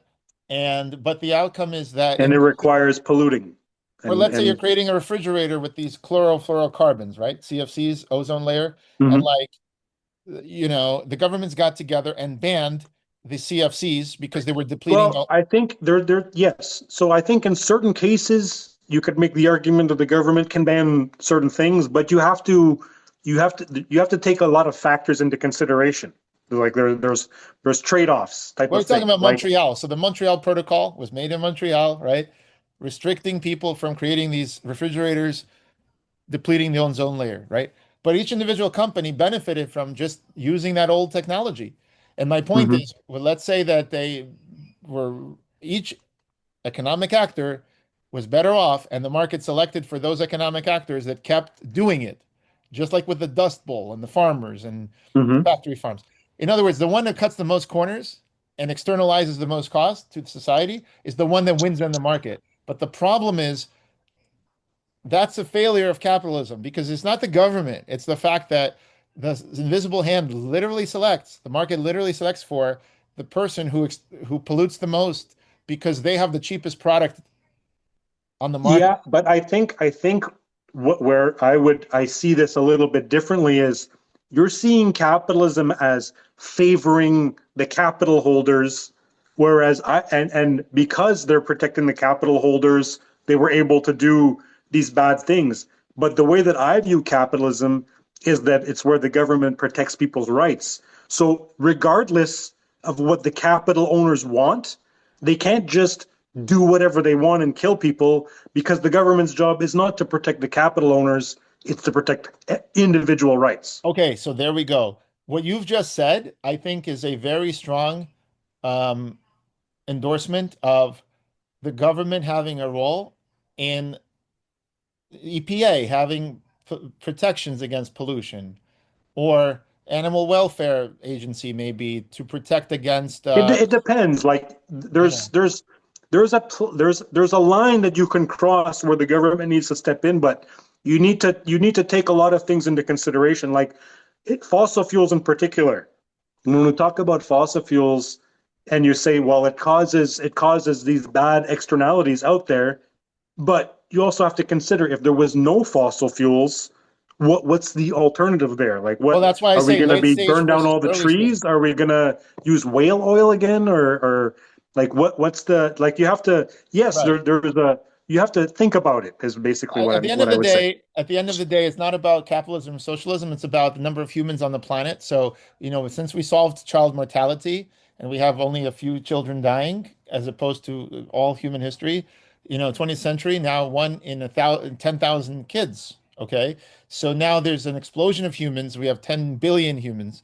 So clearly, to feed them, or for them to have this, this decadent transportation and go to the city every day, come back, commute, right? All this stuff, bring them just to sit in a computer chair. It's like ridiculous. But we're burning all these fossil fuels, not because, it's because we have 10 billion humans on the planet, or 9 billion. And then each of them wants to eat a bunch of meat and commute to work. So I'm okay with low birth rates, as long as we educate women in Africa. They also have low birth rates. Everyone has low birth rates. Well, guess what's going to happen? The market's going to stabilize. There's going to be enough housing for everybody. The young men are going to afford housing at 20 because they're going to inherit from their family, right? A nice house. And then they're going to have babies, because the women right now don't want to have babies with them because they can't afford to live in their own apartment. Like a guy doesn't have his own place, and the girl's like, I don't want to have babies with you. You can't afford it. And that's correct.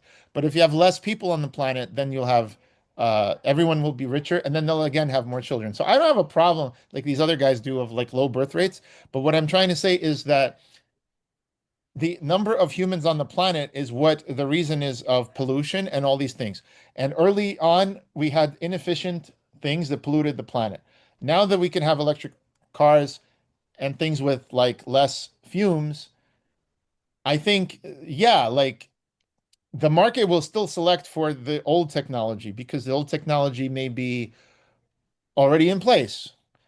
All the cars, a car, it cannot be retrofitted to become an electric car. So you have to throw away all that stuff. So that's why government subsidies, I'm saying, have a role as well, because without these subsidies, the market will continue to pollute as long as it's cheaper. But then here's my main point, and I have a question for you. If A and B agree that they want to buy a fossil fuel car, they're both better off. But the planet and everyone else is worse off. And it adds up. And eventually, even A and B are worse off because the bill comes due in 30 years where everyone's like carbon parts per million, like, is 1,000 and everyone's getting headaches. And the oceans are like all the fossil, all the kelp forests are dead, all the, whatever they're called. I think that if I believed that was more than speculation, then I would see more of a reason for taking it more seriously and maybe the government getting involved. But in my view, I think that it's the negative effects of fossil fuels, in my view, are exaggerated, and the benefits of fossil fuels are not taken into consideration as much as they should be. I agree about the benefits. I do think that industrial societies have become industrialized because of them. I just think that today you could use nuclear power. Yeah, and I'm not for, like, it's got to be fossil fuel. Use whatever is going to be best for human flourishing. Use that is what I would say. So that's why I don't ideally you want to have choice. I don't want to use fossil fuels as the example because there is controversy. But I have plenty of examples like plastic containers where Coca-Cola switched to plastic and they used to have glass bottles. Snapple used to have glass bottles. I remember this. And they switched to plastic. And all of the clothes, like all the polyester that you go in the laundry, like microplastics are everywhere. And we don't even know, maybe the autoimmune diseases that people have is because of all the plastic. Okay. I think you spoke about that with Noam Chomsky as well, eh? I think like this sounds a little bit familiar to me. And you were talking about them. It ended up the recycling companies were selling it to China. It's all a scam. Again, everything is a scam. When you're told that you can diet and exercise, it's so that you get them off their back. Because otherwise people will organize and demand to end these GMO or whatever. I'm not saying all GMO is bad. I'm just simply saying, demand less obesity, right? Similarly with factory farms. If people knew what was going on, if we didn't have gag laws, and you could actually film and distribute all of these things, these are designed to restrict the release of information. So if people knew what was going on, they would demand. So what they're told is buy vegan, buy free range. It's on you, the consumer, to clean up the thing. And the same thing with plastic, and the same with pistachio farmers and the water shortages and everything. They're working quietly with these corporations to put out metric tons of plastic in their clothes, in their bottles. But you, the consumer, you're being told, I can't have a straw. I can't have a bag. They're making you think like you're the problem. Meanwhile, every day they're putting out these things. Do you see? Yeah. So as a libertarian, as someone who sees this, I'm saying corporations are working together with government. You call that crony capitalism. I call it cronyism. Cronyism and capitalism they don't go together, is the way that I view it. All I will say cronyism is socialism. That's my view. Yeah. So lastly, in the last 5 minutes, I want to kind of tell you my vision for how we can organize society without this. Because I think ultimately what you're always missing from socialists is what's the solution without government? Okay. And that's what I'm going to give you. I think our system is becoming better because of technology. I think that everyone having a computer has democratized. Everyone having a website, or like you said, their own channel, democratized so that everyone can speak. I think giving everyone technology is already doing that. The only thing I will say is I don't want this technology to be owned by one guy. I don't want this to be like the playground of Elon Musk and we all have to live his world and we have to live in it, right? I don't want this Meta or Facebook.com to be the playground only of Zuckerberg and we all have to live in it. I prefer, and this is what I build, is I build sites that are open source. Anyone can run their own thing like WordPress, or whatever. You can run your own data, control your own, things. So I'm a big favor of open source. I think everyone should be able to use technology however they want. And it goes back to my point. Imagine if everyone just gave away their innovations. You're not forced to innovate. No one's forcing you. But if you do innovate, you kind of have to give it away. No, I don't mean to have to give it away. Sorry. But the courts will not hear your case when you go and say this other guy gave it away. You have to punish him. So Wikipedia, remember, okay, this is a great example. Britannica, right? Remember Encyclopedia Britannica?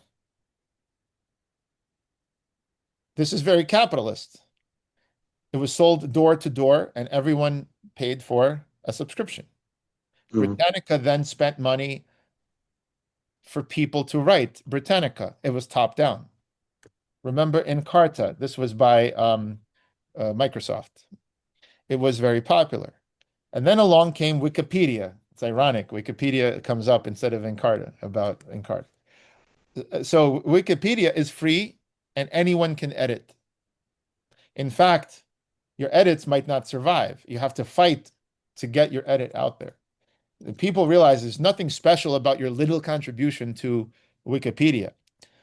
And look at what happened. Wikipedia totally blew away Britannica. No one remembers how important Britannica was. That is what I'd like to see in everything. I would like to see science being done without big pharma companies and patents. I would like to see technology being open sourced so that anyone can repair their own tractor, right? To the extent you make money as a mom and pop repair shop, that's up to you how you make money. But you cannot use the government to enforce your so-called intellectual property right to go after someone for doing the same thing. So I'm basically saying I want a society that has one more thing, a universal basic income, which not necessarily from a big federal government. It could be on a city level. It could be on a neighborhood level. It could be what you consider charity. But then everyone is free to work on the open source projects. They could go on GitHub. They can educate themselves, learn how to code, and do what I do. Or, So my point is, I would like us. I think we're rich enough now with computers and with robots and everything that I think we can go ahead and raise taxes on corporations and use that to pay. And so my last question to you, and feel free to go as long as you want. My question is this. Now that we are going to have robots and AI doing a lot of the work, do you think that taxing corporations, which are not human, and the robots, which are not human, and the AIs, which are not human, would disincentivize these non-human entities from being productive? Or do you think now that robots are doing it, that we can tax the robots because they're economic actors who, there's no moral agency. Why not tax them? And that way we could give everyone a UBI and then humans can just enjoy their life. And, Well, when you say tax robots, like I'm like, you mean the people who made the robots, right? No, the corporations that own the robots, not the people. Okay. Yeah. But okay, but in the end, you're always taxing people. No, the shareholders of the corporations take a risk. It's not a government. But it's only humans that pay taxes, is what I'm saying. No, robots but what don't I'm pay saying taxes. is shareholders of corporations are the ones that are extracting rents, right? Shareholders of Disney World, Disney Corp, they want profits. Everyone wants profits. NVIDIA wants profits. Who wants? The shareholders. So a shareholder is taking a risk when they're buying shares at 100. Their shares could go down to 90 or they could go up, okay? So I'm saying, since it's inherently risky anyway, we can add another risk. And the risk is the government can raise taxes on this corporation. That, Well, can they? Maybe, yeah. If it's like on across the board, maybe not. You're kind of picking like this one's successful, right? It's successful people successful it's corporations. the corporations that automated and laid They off can all these afford it, workers. that are gonna not, like you said earlier, instead of having 100 billion, they'll have 99 billion or something like that. Yeah, that's fair to say. Can the government afford to do it? On paper, I guess, yeah, you could technically say that they could. What are you not like that? There's the Bastiat. There's something that comes to mind here from Bastiat where he says there's the seen and the unseen. So you're going to tax these corporations. You're going to see what the result is going to be, but you're not going to see what could have been if you hadn't done it before. Yeah, that's like the negative externalities of the other side. Yeah. So being a pro-capitalist, I would say, can it be done? Yes, you can do it. At what cost? Well, I guess we don't know. If it's going to be good or bad? That's, I guess, debatable. Yeah, that's the Chinese thing. Good, bad, who knows? But I will say, we're coming to a point where we're no longer taxing the humans. I don't think you should feel so bad for the robots, right? I'm saying that the corporations. I'm saying a corporation is just a legal construct, happens to own, let's say, a bunch of automated computers and factory robots, right? Imagine it's 10 years from now and the factories have all been automated and 90% of the workers have been laid off. It's kind of like what happened in the manufacturing sector. So at that point, I don't see why that corporation is not fair game to be taxed. I think the more people they lay off, the more they should be taxed because they are operating in the market. Their incentives is to their shareholders. And I am saying that's the real problem in our society. The shareholders are the ones pushing for all of these laying off workers, and the shareholders get the money. And I'm saying at some point, society's got to go like, we have an unemployment rate coming of 40% or whatever, We want the UBI so that people can use that extra time to raise their kids, right? And learn a hobby, whatever they may do. Yeah. Instead of worrying about they're not going to work. We don't need them to work. But what we do need is a way to tax the robots. Just to be clear, where is the money come from? I don't think that we're gonna agree on this. Yeah. On the one side, I would say that it's human, like only humans can pay taxes. There's only humans that get a tax bill. Well, the shareholders. The long-term capital gains tax was lowered by Reagan, and since then, right, a lot of people there's a bubble. I don't even think that corporations should pay taxes at all. I think it's double dipping. I think everybody who works at the corporation already paid tax. I would say the opposite. I would say humans shouldn't pay tax, but the only ones should pay tax is the corporations. Because in the end, they're going to be the ones. That's your view. I don't agree. Wait, and I also think the humans. I also think that you're basically your justification for taxing them is success. No, it's that they're non-human. Because you're successful, because you're big, you now owe us. I don't see much more justification than that. Well, here's my justification, and we can end on this. We can have another discussion later. Right now, late stage capitalism is when, first of all, early stage capitalism is when the venture capitalist puts in money into a promising startup. They invent some new thing, and then they sell it to the stock market, and they go public. I support that trajectory because that creates new technology. Whether that technology would have been created through what I favor, which is a gift economy, right? Just giving away stuff. But people aren't used to that. So fine. So have your initial capital outlay and venture capital. But once you get to the late stage where this corporation like Walmart or whatever is publicly traded and they have quarterly earnings calls, their shareholders are demanding that their CEO be so sociopathic they will extract rents from, privatizing water, do whatever it takes just to make sure every quarter the corporate shares are going up and up and up. And what I'm saying to you is shareholders take a risk. Equity is a risky asset. So you can add another risk to it, and that is the government can start taxing, putting a new tax in place, which previously wasn't there, that would favor humans, because as more humans get laid off, the corporation gets to distribute more profits to who? The shareholders. So when you tax a corporation, you're really just taxing the shareholders' profits. And that's all I'm saying, is that the shareholders are accepting risks, that their corporation could be outcompeted in the market. It could go to zero. It could become like the next IBM. So it's just another risk that if they start laying off a lot of people, replacing them with robots, that corporation is going to get hit with massive increasing taxes. And that's how I would manage that transition. And that way we have all the money we need to pay for everyone's basic standard of living. So do you agree with any of that? Or do you think that shareholders are entitled to be coddled and protected from risks? Because obviously they are taking risks. So why not? I think it's not the government's business how people trade at all. I don't think that, the fact that we can afford to do it, or they'll still be okay if we do it. I don't think it's my business what Amazon wants to do, as long as they're not violating my rights. That's my simple view of it. Maybe it's missing nuance, but I don't think that. I don't agree with the justification for I don't even think taxes are. I think the government should be funded voluntarily even.